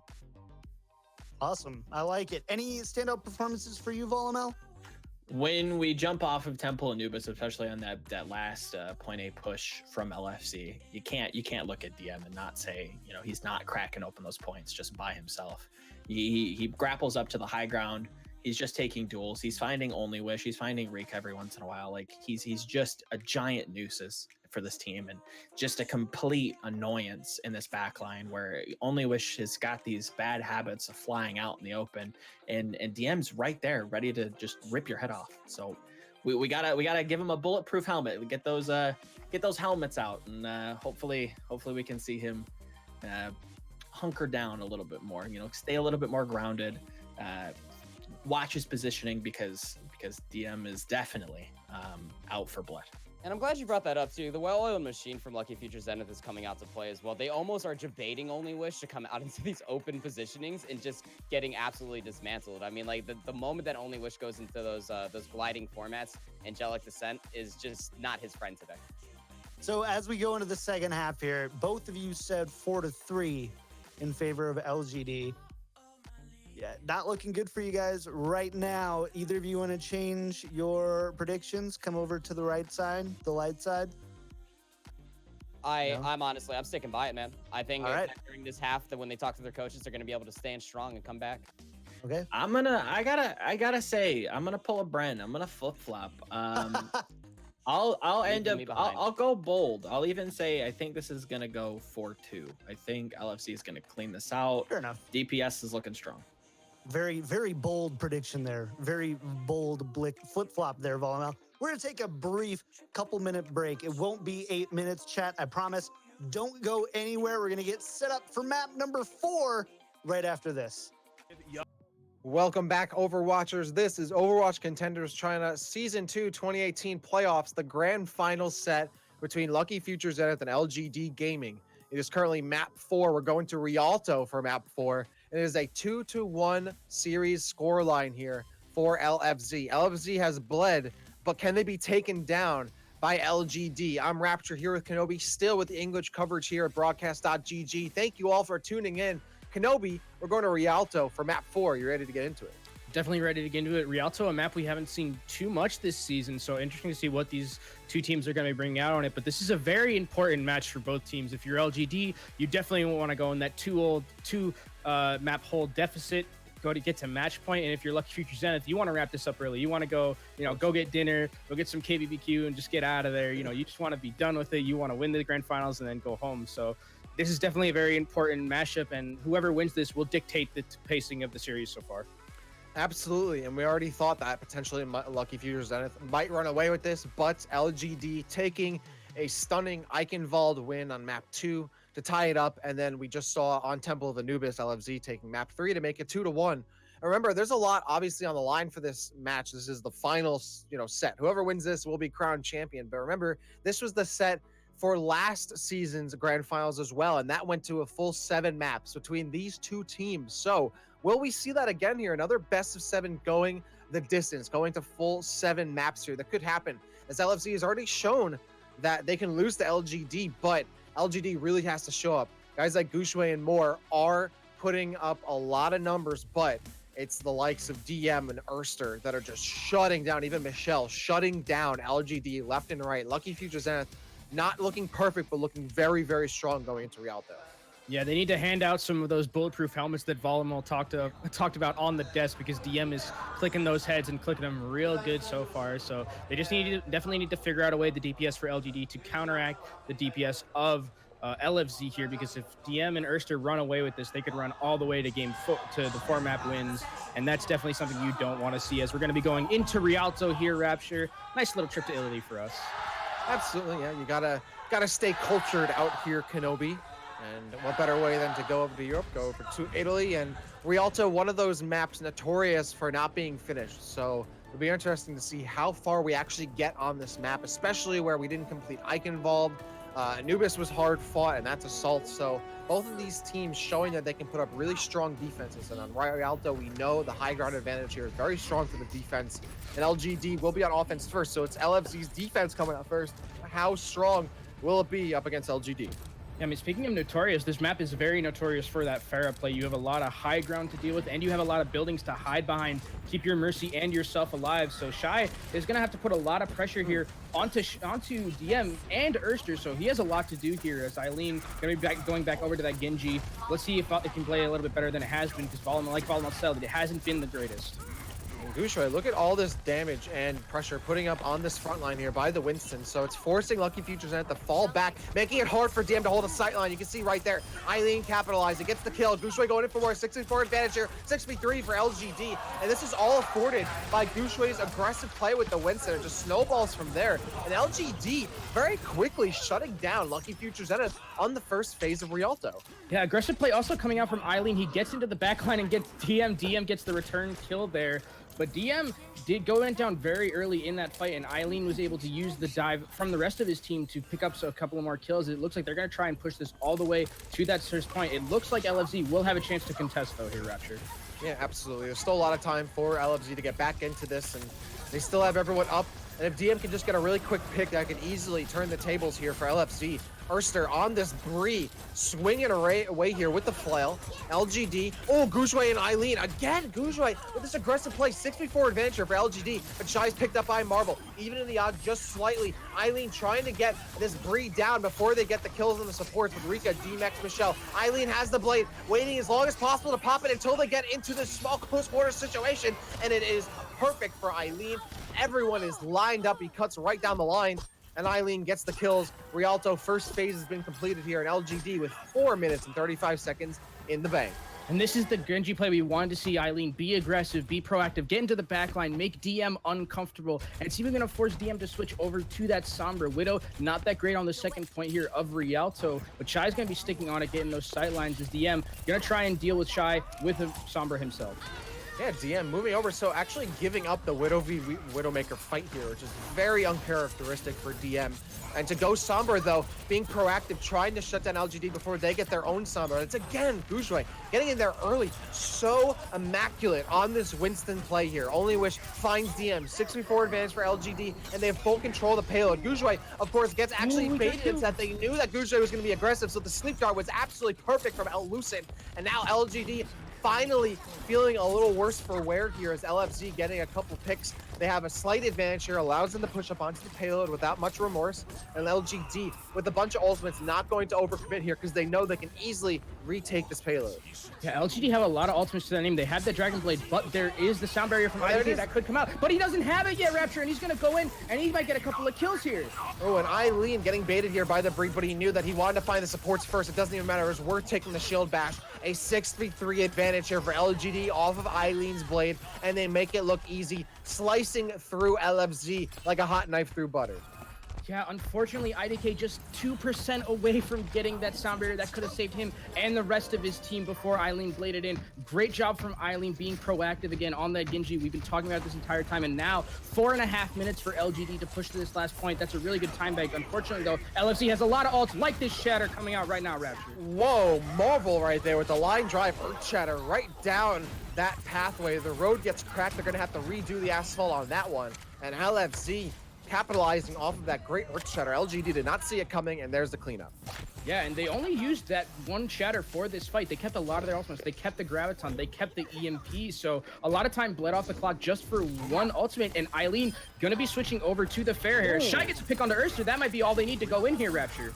Yeah, other than that, IDK has the sound barrier, but DM just popped EMP. That's their way to salvage this fight. The 1-2 ultimate combination. Michelle going in, looking for the Mercy, helping out Marvel, who steals the kill. Marvel now with the Fire Strike, keeping everyone else at bay. Hard for everyone else to push back up here, especially Gushui, who's super low, but has the Primal Rage. Nonetheless, LGD just going to give it up for here. And now 3 minutes and 30 seconds remaining on the clock. And Michelle's ult patience is absolutely nutty there. You'd think after you get a 5-man EMP, you just hit that Graviton, but no. He has the faith in his DPS to clean up the kills, and they still have it. And Shy again gets a pick onto DM. A lot of these opening picks coming out from LGD, but they need to capitalize on it, Rapture. And Shy and Gushui are on fire right now, just throwing Lucky Future into the corner again and again. And look how much space Gushui has afforded LGD right here. It's going to be almost impossible for Lucky Future to recontest immediately. And the second they do, there's a ton of sustain from these tanks for LGD waiting for them. And now here comes that fight to go right in. Lucid with the nano boost, waiting to see who they're going to throw it on, but they almost get picked off early,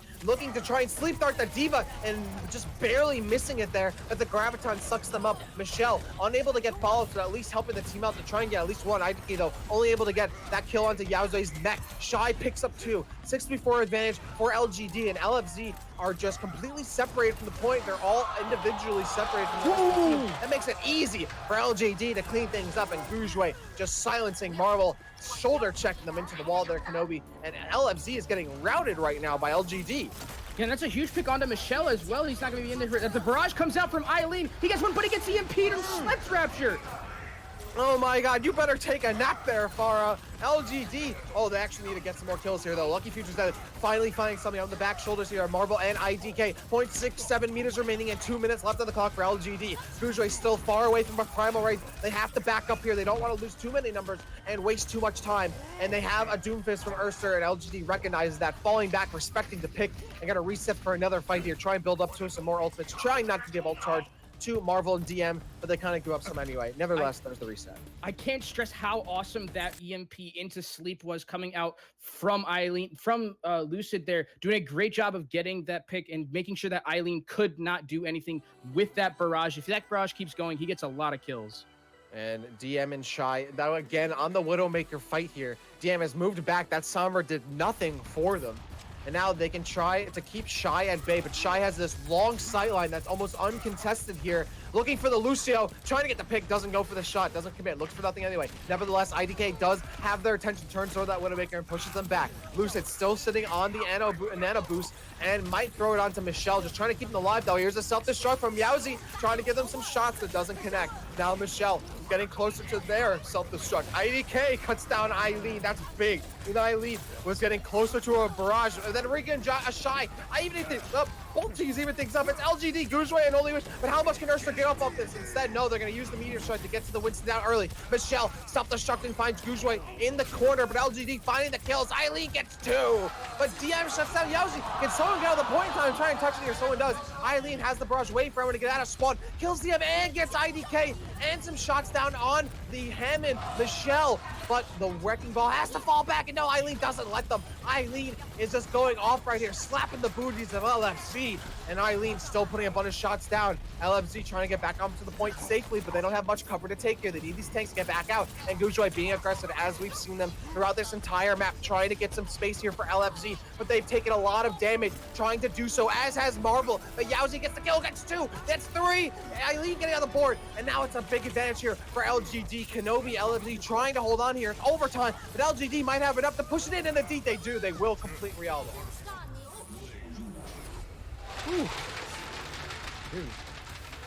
What a stall they're coming out from LFZ there. I mean, they took a lot of time off of that clock, but LGD, the grit and determination, Yaoshi, as you mentioned, getting those couple of kills that pushed them over the edge there.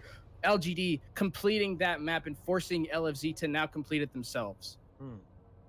Yeah, this is a situation where LGD again popping off here and getting absolutely hype in a situation where LFZ kind of looked like, okay, like this is where we run away from this with the set. Nah, LGD gets hard. And looks like we're going to quickly run to a break to get resynced here and get ready for the next round of this map. Just have to take this first point. Damn. Like this pick of the GoTcom coming out for T1W Esports Club, you know, they understand that, you know, this is a very immobile composition coming out from Lucky Future Zenith, so if we just play Ghost, we can just run at them and displace the Hog and the Orisa there, melt the Orisa before she's able to do anything, get Crystal out of charge for that Zarya, and it looks like they're going to go in just again right now with the Shatter. Yeah, they're going to move right and be proactive. They have the Earth Shatter from Silver 3 waiting out both the D.Va self-destruct and the Boa, but they can't survive. Not in position. Welcome back, everybody. Sorry about that. Had to get resynced here, but looks like we are finally ready to go. Of course, I got a little clairvoyant. I'm sorry. I had to tone it down just a little bit. I know. We got to keep those powers in check, man. You can't be letting them know that you're That's the thing is that if I start to get a little crazy with my psychic powers, I'm going to have someone knocking on my door. So I have to be careful. So, but looks like we're all ready to go. Moving on to the next phase of Rialto. So now it is up to Lucky Future Zenith. It is their offensive positioning, their offensive attempt. But LGD, despite pushing it in overtime, they looked great on that offensive push. Yeah, they looked really good on those first 2 points. That Eileen playing that proactive Genji that we talked about, playing a lot more aggressive. So really good from him. And it looks like LGD gonna be bringing out the double sniper, something that has fallen a little bit out of favor so far in this meta. But LGD and Shy have been Eileen and Shy have been stepping up their game just a little bit more. And now they know where DM is, so he's not gonna be able to sneak around as this fight's just percolating a little bit at the start.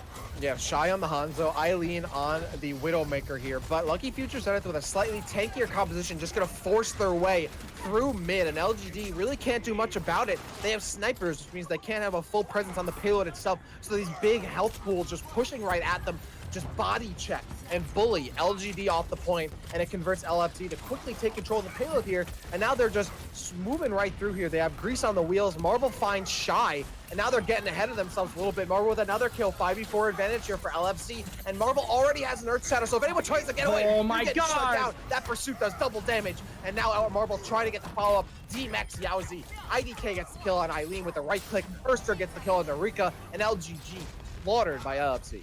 Lucky Future Zenith seem to really love this triple tank, triple support combination. Lucid has been playing an absolutely stellar Ana. His anti-nades have been so on point, getting Yaoshi out of the fight early so that they could snowball. And now they have this point. Oh, they're just getting stalled right at the end here as the fight comes out, and the rally as well, Rapture. Oh no, Gujue, goes down. No one there to help them out. Lucky Future Zenith gonna walk right into this checkpoint once the Mercy goes down. It looks like they may have actually get a little bit of a stagger here, which is even more worth than Kenobi now. 4 minutes and 57 seconds on the clock here for LFC, and they're pushing up harder. Yeah, they're gonna keep going here. Marvel just playing an absolute madman, just going as deep as possible, and they're still gonna be getting kills. Rapture all the way by point B. This team just has no fear right now. They're gonna push them all the way to point C. Rapture. This is absolutely stellar, aggressive play coming out from LFC, punishing LGD for those picks that they've been taking. And DM another pick on the Shy. What can they do against this team, Rapture? It's been so just aggressive play coming out from LFC, and Shy finally is able to take off the head of DM, and that's where the bleeding is going to stop. Yeah, that shouldn't be too much though. There's a big payload contestation here for LFZ. Here's a Dragon Strike though, so LGD trying to push their advantage, knowing that DM is not up just yet. But that Dragon Strike kind of just thrown down. There's Earth Shatter. It finds Yowzi, but just barely misses Gujue. Marvel nevertheless trying to capitalize on it. Gets the kill on Yowzi. And LGD getting body bagged. They try to just overcompensate after the kill from DM, and all it does is gets them punished by being overcommittal. Yeah, and again, I mean, Lucid is pretty much the MVP of this map so far. Again, his anti-nade so on point, the nano boost right at the time where Marvel was about to go down so that he could keep him alive after he was sectioned away from his team. And now LGD gonna have a lot of time, 5 minutes to try and full hold this team of LFC who have just been on a roll so far. Eileen, close to the barrage, and Shy also close to that Dragon Strike, so they do have the ability to stop this and maybe get a couple of kills and stop the bleeding so far, as DM is gonna go down to Eileen finally. Yep, that'll be a nice switch here. The Pharah, defensive Pharah pick. A bit late, but better late than never. And Eileen, look at all these shots here. Lucky Futures that doesn't even see him waiting above. Michelle gets picked off, but Ursa finds the kill on Rika. 5v5 situation. And look at Yowzi going in deep onto that front line, trying to disrupt it. But Pharah, the Eileen, trying to help him out. Yowzi gets D-Mech though, and Marvel gonna clean things up. DM steals the kill away from Marvel, and a team kill there from Lucky Futures, making it look easy on LGD. Yeah, team kill there, and they're gonna have the sights knowing where LGD is gonna be coming out of spawn, but LGD has 5 ultimates to their name. They have the Dragon Strike, they have some ultimates to stall this last point. Eileen gonna be switching over to the Doomfist, the pocket Doomfist stall. We saw it coming out from Erster. Actually, he's gonna be sticking to that Brigitte as the Dragon Strike is gonna come out from Shy, but it gets Ian! Yeah, that was, oh no, Shy wishes they could take that one back. It wasn't even going to be converted into anything. They were just trying to get people off the payload, and it gets eaten, you're right. And now the dive right in. There's a self-destruct though, and the shield comes up just in time from Marvel. Just about half HP, but still gets back into the fray, swinging away. Shy needs to get a pick here quickly, otherwise Lucky Futures that's going to push up onto them. And no, they lose Eileen. 65 advantage here, and they almost lost this other support. Gujue finds DM quickly before the pick comes off. Michelle goes in, but Shy finds Erster as LFZ trying to capitalize, but instead they go too hard and they go too deep. Shy gets slept, but already the damage has been done by LGD. Lucky Futures trying to dive in, they go too far and they get punished. Yeah, and it looks like they're gonna just have to back out. Gushi is going really deep to try and get this Ana, but it won't be to any avail. And now you're just giving a lot of ult chargement to that Ana, as you're not gonna be able to probably get the kill here, and Gushi probably needs to get out just in the nick of time. And a good stall there coming out from LGD, used a lot for it. but still 3 minutes left for Lucky Future Zenith, and now DM is onto that Sombra, going to try and farm up EMP to see if they can not just push this all the way to the end. There's another Dragon Strike from Shy trying to disrupt on the payload, but doesn't find any kills. Forces Lucky Future Zenith into corners, but only Wish and Eileen already going down to Erster, and then DM finds Rika. No healing at all for LGD, so Lucky Future Zenith, all they have to do is just clean up these tanks, and it'll be easy for them. And look at that, LGD's tanks falling one by one. No control of the payload. The Hanzo gets there barely, but Shy can only do so much, and the Earth Shatter, just for good measure, coming out from Marvel. There it is. Lucky Future Zenith will also complete the map, but they have a much larger advantage than LGD. It's tied up 3-3, but look, they still have time on the clock. That gives LGD some time on the clock for 1 minute, but it's a 2-minute and 37-second difference here, Kenobi, between these two teams. Yeah, LGD got punched in the mouth a little bit right there on that last point. I mean, LFZ playing so aggressive, just completely running at LGD, and they did a really good job of keeping Marvel alive. And that Reinhardt is the focal point of that composition when you're just running into a team. You need to keep that Reinhardt alive, protect that President. And with the healing coming out from Lucid, it was just who has been an absolute monster this entire series with his antis, with his healing, with just the way he's been playing in his positioning, not going too far deep to get picked. He's just been the absolute MVP so far of this map. And now, with a minute left for LGD, you have a high hill to climb against the 3.5-minute time bank of Lucky Future Zenith. I think a lot will ride on how quickly LGD can get LFZ off of this high ground. We saw LGD was pretty successful because LFZ held a just base low ground position on the payload last time that allowed Gushue to get aggressive pretty easily, but LFZ now holding up entirely on the high ground here, not in the back mid area, and they might get the jump here in LGD. Yeah, they could possibly do that as it's going to be some dive tanks coming out from LGD. You know, Genji Widow and Chinese Contenders name a more iconic duo Rapture. This probably isn't one, as this is just standard comfort pick coming out from LGD for this last minute that they have to push. But they need to be very careful of DM here. If DM gets a pick, I expect Lucky Future Zenith to just boss them way onto the point and stop LGD from getting any progress. And I like that sneaky position that Lucid was holding, just trying to make sure that his grandson gets some cookies here. Yaozi does get first blood on Marvel, so already losing that main tank. That's going to be hard for Lucky Future Zenith to hold the payload without a barrier there. And it's going to be harder for DM to hold these sightlines too, so they have to be a little more passive towards this first checkpoint. LGD pushing up here. They have Yaozi on the point. They're allowing Eileen and Shy to get some sightlines and high ground advantage respectively, or reverse. And look at that, Ursa gets cut off, not thinking, oh, but DM waiting for Shy there. Eileen also gets slapped and then cut down by DM. The 1-2 punch from DM does critical damage there. Now looking for the Mercy as well. Almost gets the pick. Does a body shot, but it's not enough to do damage or do the kill or get the kill. Gucci does get DM, but the kills are coming in the way of Lucky Future Zenith. And already, LGD, their overtime's taken away, and their chances are getting cut down. A great sleep, taking a nap. There's no pillows there, so you're going to have a hard sleep on the firm ground.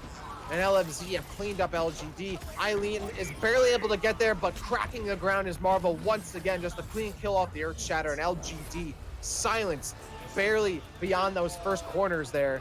And even though Shy picks up TM just at the end, past the time, no ref, no flag there, but Lucky Futures, that is looking very good, setting themselves up for a Rialto win here.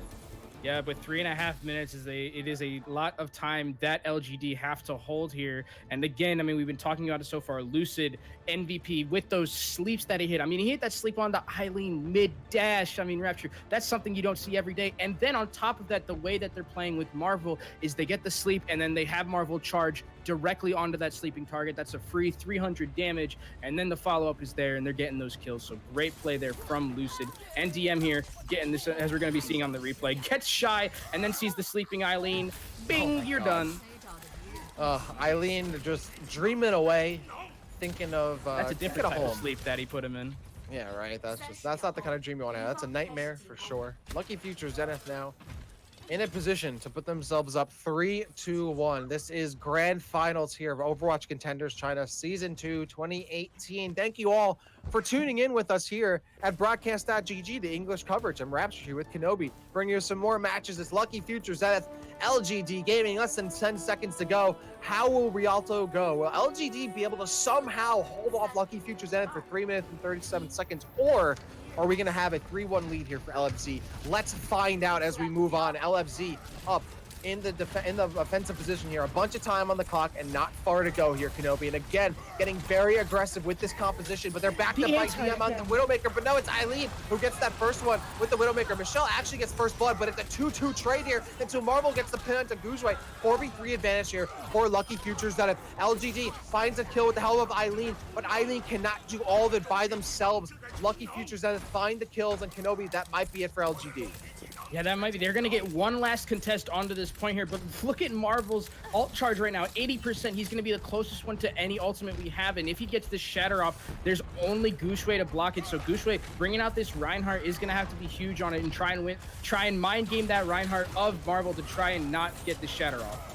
Yeah, this is a lot to do. Oh, it gets blocked. He blocked it. That's huge. Could that be enough? Gushui again just absolutely poggers on this tank play. But you can only do so much here. A one-man army cannot be enough to stop Lucky Futures Zenith. And Eileen, no, gets hand-waved away. Shoot off by DM. 2 minutes and 25 seconds remaining, but LGD nowhere to be found. Lucky Futures Zenith gonna stroll that in, have the WD-40 to grease up those wheels. And now Kenobi, it is a 3-1 situation here. Lucky Futures Zenith one map away from taking Contenders China Season 2 2018 playoffs. Yeah, match point for LFZ here, one win away, as you mentioned, and LGD really need to dig deep for these next couple of maps, because if they need to start winning these maps, maybe they'll pull a runaway and come back from this 3-1 deficit, but it does not look that great right now for them. So it looked better. It needs to look a lot better if they're going to have a chance to take out LFZ. LGD, absolutely. This is do or die for them. They cannot afford to lose another map. Lucky Futures Zenith lost only one on Eichenwalde, but they've looked great everywhere else. They're up 3-1. Don't go anywhere, folks. We're going to be having some great matches coming our way. We've had just absolutely immaculate games here, Kenobi. And think about this. We might be seeing some of these players in Overwatch League at some point. Absolutely from Lucky Futures Zenith. I would even say Guzwe and possibly more from LGD. Guzwe is just putting on an immaculate set here, but it's unfortunately not enough to hold up against Lucky Futures Zenith. Kenobi, I mean, this has been some great games so far. Yeah, and I mean, Gushui, as you mentioned, we're going to be seeing a lot of these players on the Chinese World Cup team. We're going to be seeing Gushui. We're going to be seeing Shai. So these players are definitely players that we're going to be seeing more of. And Lucky Futures Zenith look like that just well-oiled machine, that Korean style of just, we're going to run at you, we're going to play aggressive, and you cannot stop us. We are that mechanically good. So really like what I saw coming out from LFZ here as they're up 3-1. LGD looked a lot better. We saw Eileen's Genji, as Volleyball mentioned on this, looking a lot better than it had before. He was playing more proactive, but when he wasn't on the Genji, struggled a little bit. So looks a lot better again from LGD, but LFZ still, they just look like the Titans of this region, and they are one map away from taking Chinese Contender Season 2. Absolutely. Lucky Futures Zenith, the biggest ship out on the ocean, but can LGD sink them in time before this set ends? This is a best of 7. Lucky Futures Zenith is up 3-1. When we come back, folks, potentially the last map of the set, but at least the 5th. Can LGD force a map 6 and map 7? We'll find out. Don't go anywhere, folks. On the other side of this break, more Overwatch Contenders China Season 2 2018 Playoffs Grand Finals coming your way. Welcome back, Overwatchers, for map 5 of today's set. This is Lucky Futures Zenith versus LGD Gaming, the grand finals for Overwatch China Contenders Season 2 2018. Thank you all for tuning in. This is the English broadcast brought to you by Broadcast.gg. I am Rapture, still here with Kenobi for map 5. It is Lucky Futures Zenith 3-1 over LGD. One more map victory here for LFZ, and they take the entire set. They will be today's champions. And we are moving on to our Oasis for our 5th and potentially final map here. It is up to LGD to topple LFZ and do the reverse 3-1 sweep here. Can they do it, Kenobi? Can they bring it back to a map 7? They gotta at least win Oasis here. Yeah, you gotta win Oasis, and the Control is one of those maps for LFZ that they're so incredibly comfortable with. They just love those scrappy fights, and when it devolves into chaos, they love playing that style, and they think they can mechanically beat you in Oasis. One of these maps where they have a 100% win rate on, as you just saw, while LGG only 66%. It is a high mountain to climb for LGD, but if they need to do it, it needs to be now. As you mentioned, match point. This is it for all the marbles. They need to make it. LGD gotta take some of that runaway, and they just gotta try and make sure that they can get back to a game 7 for this map. Absolutely. And like you said, LFZ already showing they're super strong on Control. They have literally not lost a map of control this entire season and playoffs. This is the worst position LGD can be in. They find themselves down 2 maps, and one of those maps they have to win is at least a control. So if anything, this is totally set up for LFZ. This is their set to lose. But as we've seen, LFZ can set themselves up for a win like they did on Eichenwalde, and LGD can bring it right back, especially on the shoulders of one tank Gujue, who has been an outstanding Winston and more on this set so far. The main tank here for LGD has been keeping them in the set for this long, but at this point they might be running on fumes. LFZ bringing us to Oasis, our first map here, everybody. I hope you're getting hyped. Map 5, LFZ, LGD. It is 3-1. LFZ is 1 map away. Kenobi, we're going into it. Can LGD bring it back? Yeah, LGD gonna have to try really hard to bring this back, and it looks like they're gonna be playing more South Korean style composition here with that Sombra and with the D.Va Hammond. We could be seeing that coming out from them. Eileen and Shy really need to step up a little bit. But on the side of LFZ, they're also going to be running it, going to be putting Erster on that Doomfist, I believe, or no, on the Pharah rather. So going to be bringing out that Pharah, and it looks like the dive composition coming out from LGD here. 2 Sombras going to be battling it out. Let's see who can win. Is it going to be DM or is it going to be Eileen who gets that first crucial EMP in this matchup? Absolutely. Those EMPs are certainly going to dictate the pace of this game. But of course, Erster on that Pharah going to be doing a ton of damage without any immediate response to the Pharah. Who will be able to hold up against Erster? We'll see. Time will tell. And of course, Hammond, the Marble Hammond pick here. Wrecking Ball will be able to dislodge LGD off the point. There's a lot working already in LFC's favor. And look, Erster already backpacked here a little bit by the Mercy, doing a lot of damage and almost stealing away a little bit of a picker. LGD actually stealing the point out from under the noses of LFC. LFC was trying to get a positional advantage, but of course that worked out in their favor. They win the fight, the battle, not the war, but they have given up the point just to win the fight here so far. A 6v4 advantage for LFC. They're letting LGD getting a little bit percentage, but they're going to take the fight and control the point here. But LGD able to squeeze out at least about 20% so far, so not too shabby here, Kenobi. Yeah, they got 20%, which is a good amount, but look at the ultimates here coming out for LFC. DM about to have that EMP, and Erster also about to have that barrage. That's a combo you definitely don't want to be going up against if you're LGD. And Shy gonna be forced over to that McCree to try and deal with Erster in the air here, because Erster has been raining damage from above for free basically this entire game, as it looks like DM's gonna EMP and try and get a couple of kills here, but Michelle is gonna clean it up. Yeah, Eileen does cut down Marvel, but that's not enough to stop the rest of Lucky Future Zeds. And Erster has the barrage, gonna shoot down Eileen, and then hold on to the rest of it as LFZ convincingly taking this fight. LGD quickly got control of the point, but just like that, LFZ bounces back. It's just like Ridley and Metroid. Samus kills him, and he comes back somehow. Yeah, he comes back, gets that huge resurrection, and you know, they're gonna need a lot from their own Samus LGD here. They're gonna need Eileen to be huge with this EMP. If he can get a nice pick of onto a couple of the players, onto a couple of the supports, or if he can get Erster out of the sky entirely, that's best case scenario for him, as he hits the EMP right now onto the support line.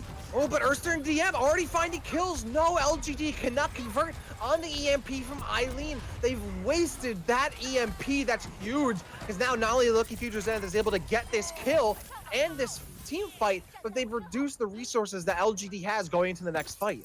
And Shy having a really tough time dealing with this Pharah here and dealing with the dive coming from Lucky Future Zenith. He's just he's only at 50% to ultimate. That means he's not hitting a lot of shots so far. So he has to play very, very careful against this dive, as another EMP is going to come in from DM here. Oh man, the electronics must be fried out here. LGD. Shy does get the kill onto Marvel, but it's close quarters. There's not a lot of room for Shy to work with. Thankfully though, with help from this Winston Gujue, giving him a lot of room to work with, only which does get the res onto Secret, who by the way, swapped back in for Rika after that last couple maps. Now Secret back in on this Zenyatta, who gets another kill onto Michelle. LGD in control of the point here, again with these very quick captures here, Kenobi, and taking control of the fight. Yeah, hopefully LGD can keep it for a little bit longer than they have been so far. They haven't had the best amount of time kept on that payload, only 50% right now. But LGD have a couple of ultimates to their name here. They have Gushue's Primal Rage, which has been shown to be really good, and they have Shy's Deadeye. So a lot of ultimates coming out from them, as Eileen's able to get DM out of the fight early. All right, seeing a little bit of life here from the DPS line of LGD. Eileen and Shy both getting on the board. Shy, when they have room to work with, they can get shots on. Great headshot on the loose. They didn't see it coming. Gujue finds Michelle. Yowzi on Erster, as Gujue is doing a lot of disruption, making it hard for Lucky Future's DPS to even land on the ground. And now 75% here for LGD, Kenobi. Yeah, and it's all going to come down to this last fight, and if anyone can get EMP first, Eileen and DM going to be farming for that EMP very, very quickly, and if Eileen can get it off first, that's going to be great for him, but Eileen's going down to... DM kills him, Rapture!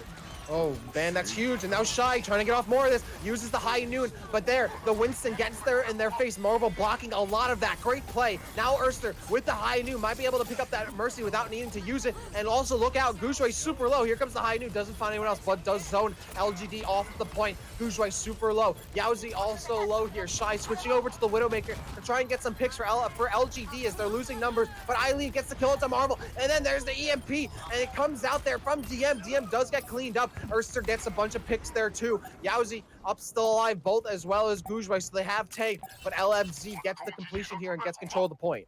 Yeah, they get control of the point, but 5% left, 5 seconds left. They need to get onto the point right now for LGD. Somebody needs to get on there. Somebody is already on there. Secret has switched over to the soldier to get onto the point quicker, as Shy is going to get taken here by the Sombra here. They need to get on the point, Rapture.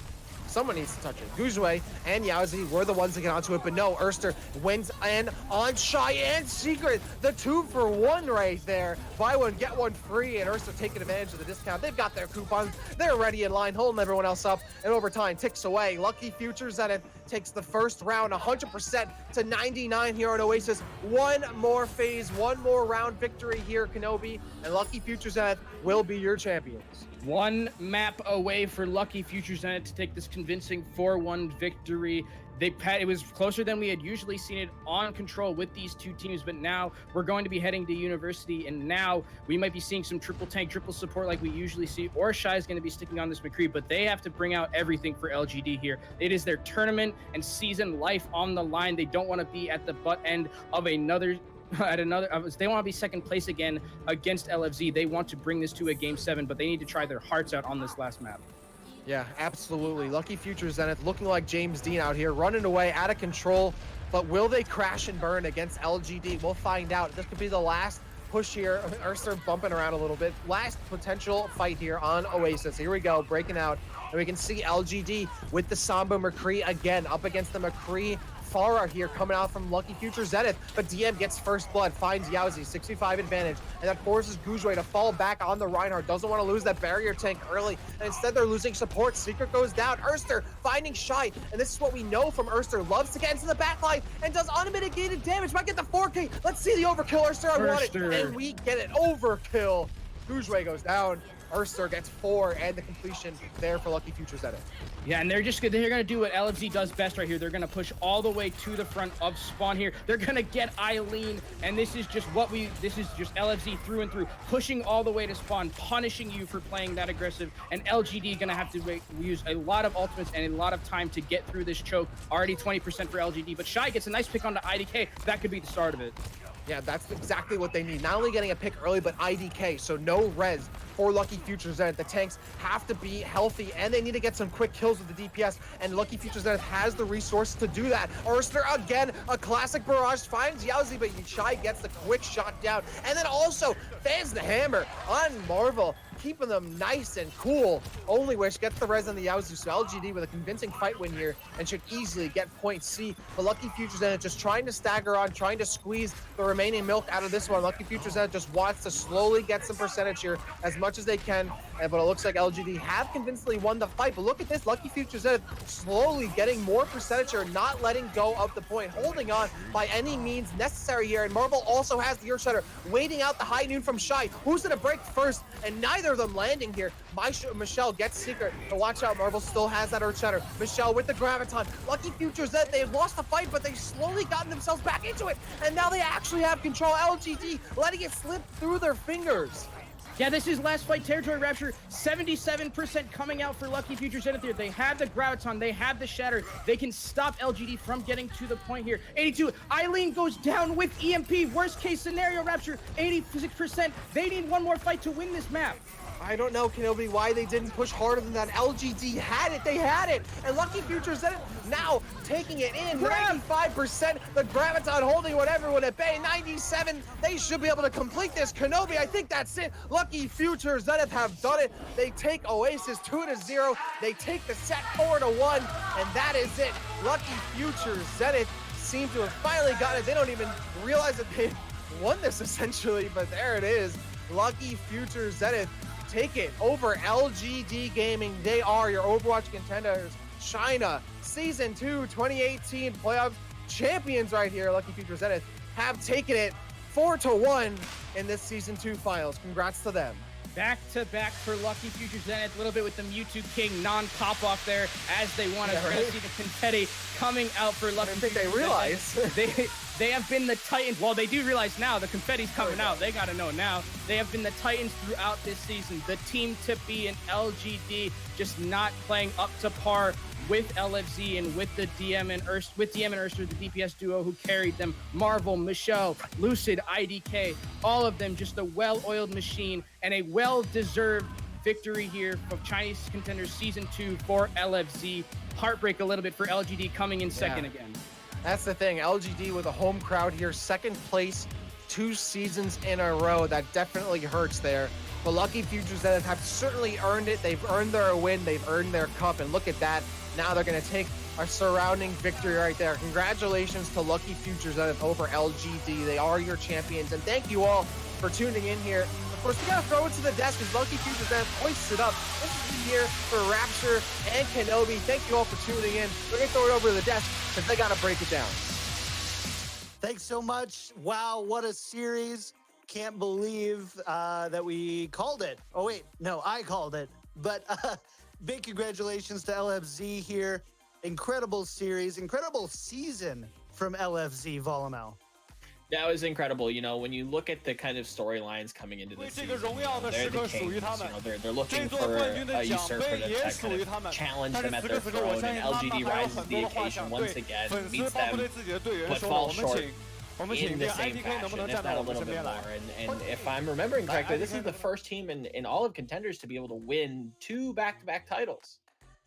Yeah, I think you're right there. I think that is, I think Panda, who was the one that said that? We were just talking about it. I can't remember who said it. It was actually my co-caster Labasco that fed us that information in the ether, man, just feeding us the information that we never knew, but definitely should be well aware of. That LFZ able to capture 2 Contenders championships back to back like that, and against LGD Gaming as well. Surely a sort of feat for LGD to make it to the finals again and place second, but a dominating performance coming out here in the grand finals for Lucky Future Zenith.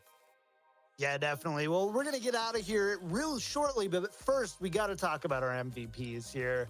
Coach Joe Volamel, who's your MVP on the side of LFZ? Assuming that it's going to be someone on the side of LFZ. Oh, it definitely is. I was going to say, I can't really think of somebody in LGD who would get that. But yeah, who's your MVP walking away here? I'll go with DM. I think, you know, the latter half of halftime, he's just been on fire. Rialto, he was just, you know, opening sights up. Temple of Anubis, he just cracked LGD wide open. They looked like they didn't really have much of a defense or a way to stop him. Shy, Eileen, they looked deflated. You know, it wasn't the performance that we've seen in the regular season, and LFC just came out. They came to play. Even if it wasn't, you know, the most, if they weren't like prime LFC, it was still an amazing performance. They did so well, and it's a testament to their consistency to be able to, you know, coast through the regular season of Season 1 without, you know, having much in the way of competition. Same thing again in Season 2, and then to take a more dominant finals victory in a meta that wasn't maybe suiting them beforehand. You know, in the semifinals, we brought up LFC look a little human. And this finals really put the nail in the coffin and solidify them as probably one of the stronger teams coming out of Contenders and potentially into the Overwatch League. Panda, what about you? Walking away here, who gets your MVP, your memorable moments here from LFZ? Honestly, I'm still going to have to side with my boy Ursa over there. I mean, really making a showcasing on the Pharah where you don't think that Pharah would be played, just playing with the mind games against LGD Gaming back-to-back on so many different maps, putting them against the wall, quite literally with that Concussion Blast, just displacing the main tanks and off tanks, all the supports and everything else included as well. It's really, really fun and interesting to me personally that it was one of those enabling factors that a DPS pick for me in particular was chosen over a support line, but never in the end one of the most dominating fashions coming out was probably when he ended up slamming back on Doomfist instead of the Pharah. Not necessarily a hero that I thought that he had in his pool, but nevertheless, in the end, was my most memorable moment and my MVP at that. Awesome. Well, there you have it. LFZ are your Overwatch Contenders China Season 2 champions. Yeah, just a great series, great season overall. I mean, we've been doing Overwatch Contenders China for the past, I mean, at least 10 weeks, I think, give or take. And it's been it's been quite the ride, quite the journey. Thank you all for being with us throughout the entire thing. If you haven't heard, Broadcast.gg is the org, I guess, responsible for bringing the English broadcast of both Overwatch Contenders China and South America to you. So make sure to go follow them on Twitch. Go to their Twitch channel right now. Make sure you follow them. You're going to get Open Division, Contenders Trials, Contenders. All that stuff is going on there. If you want to know the up and coming side of the competitive Overwatch scene, you do not want to sleep on the broadcast from Broadcast.gg. That's twitch.tv/broadcast.gg. And also follow them on Twitter at Broadcast.gg. Follow them on Twitter as well so you can get updates. They've got amazing interviews, supplemental content on YouTube, things like that. So make sure to go ahead and follow them there. It's been a real honor, honestly, to be able to take you through Contenders China. Thanks for hanging out with us through these awesome 8 to 10 minute breaks between maps. I know that was my favorite part, hanging out with you guys between maps. That was fun. Hey, but for real, I hope you guys enjoyed it. Hope we'll see you next season. Make sure to tune in to the Overwatch League All-Star Weekend throughout the weekend. You've also got Open Division going on at twitch.tv/broadcast.gg. Of course, Contenders South America will also be going on. I think later on today, roughly I think it's 5 p.m. Eastern time. So that's all going to be going on as well. Thanks again. We're signing off for myself, Panda, Volumel, our amazing producer, Moira, Morai. We'll just call you Peggy. You know, I just call her Peggy anyways. We do that. Mushu Beef. Of course, our amazing casters in Rapture and Kenobi. I hope I'm not missing anyone else from today's broadcast. Thank you guys so much, and we'll see you next time.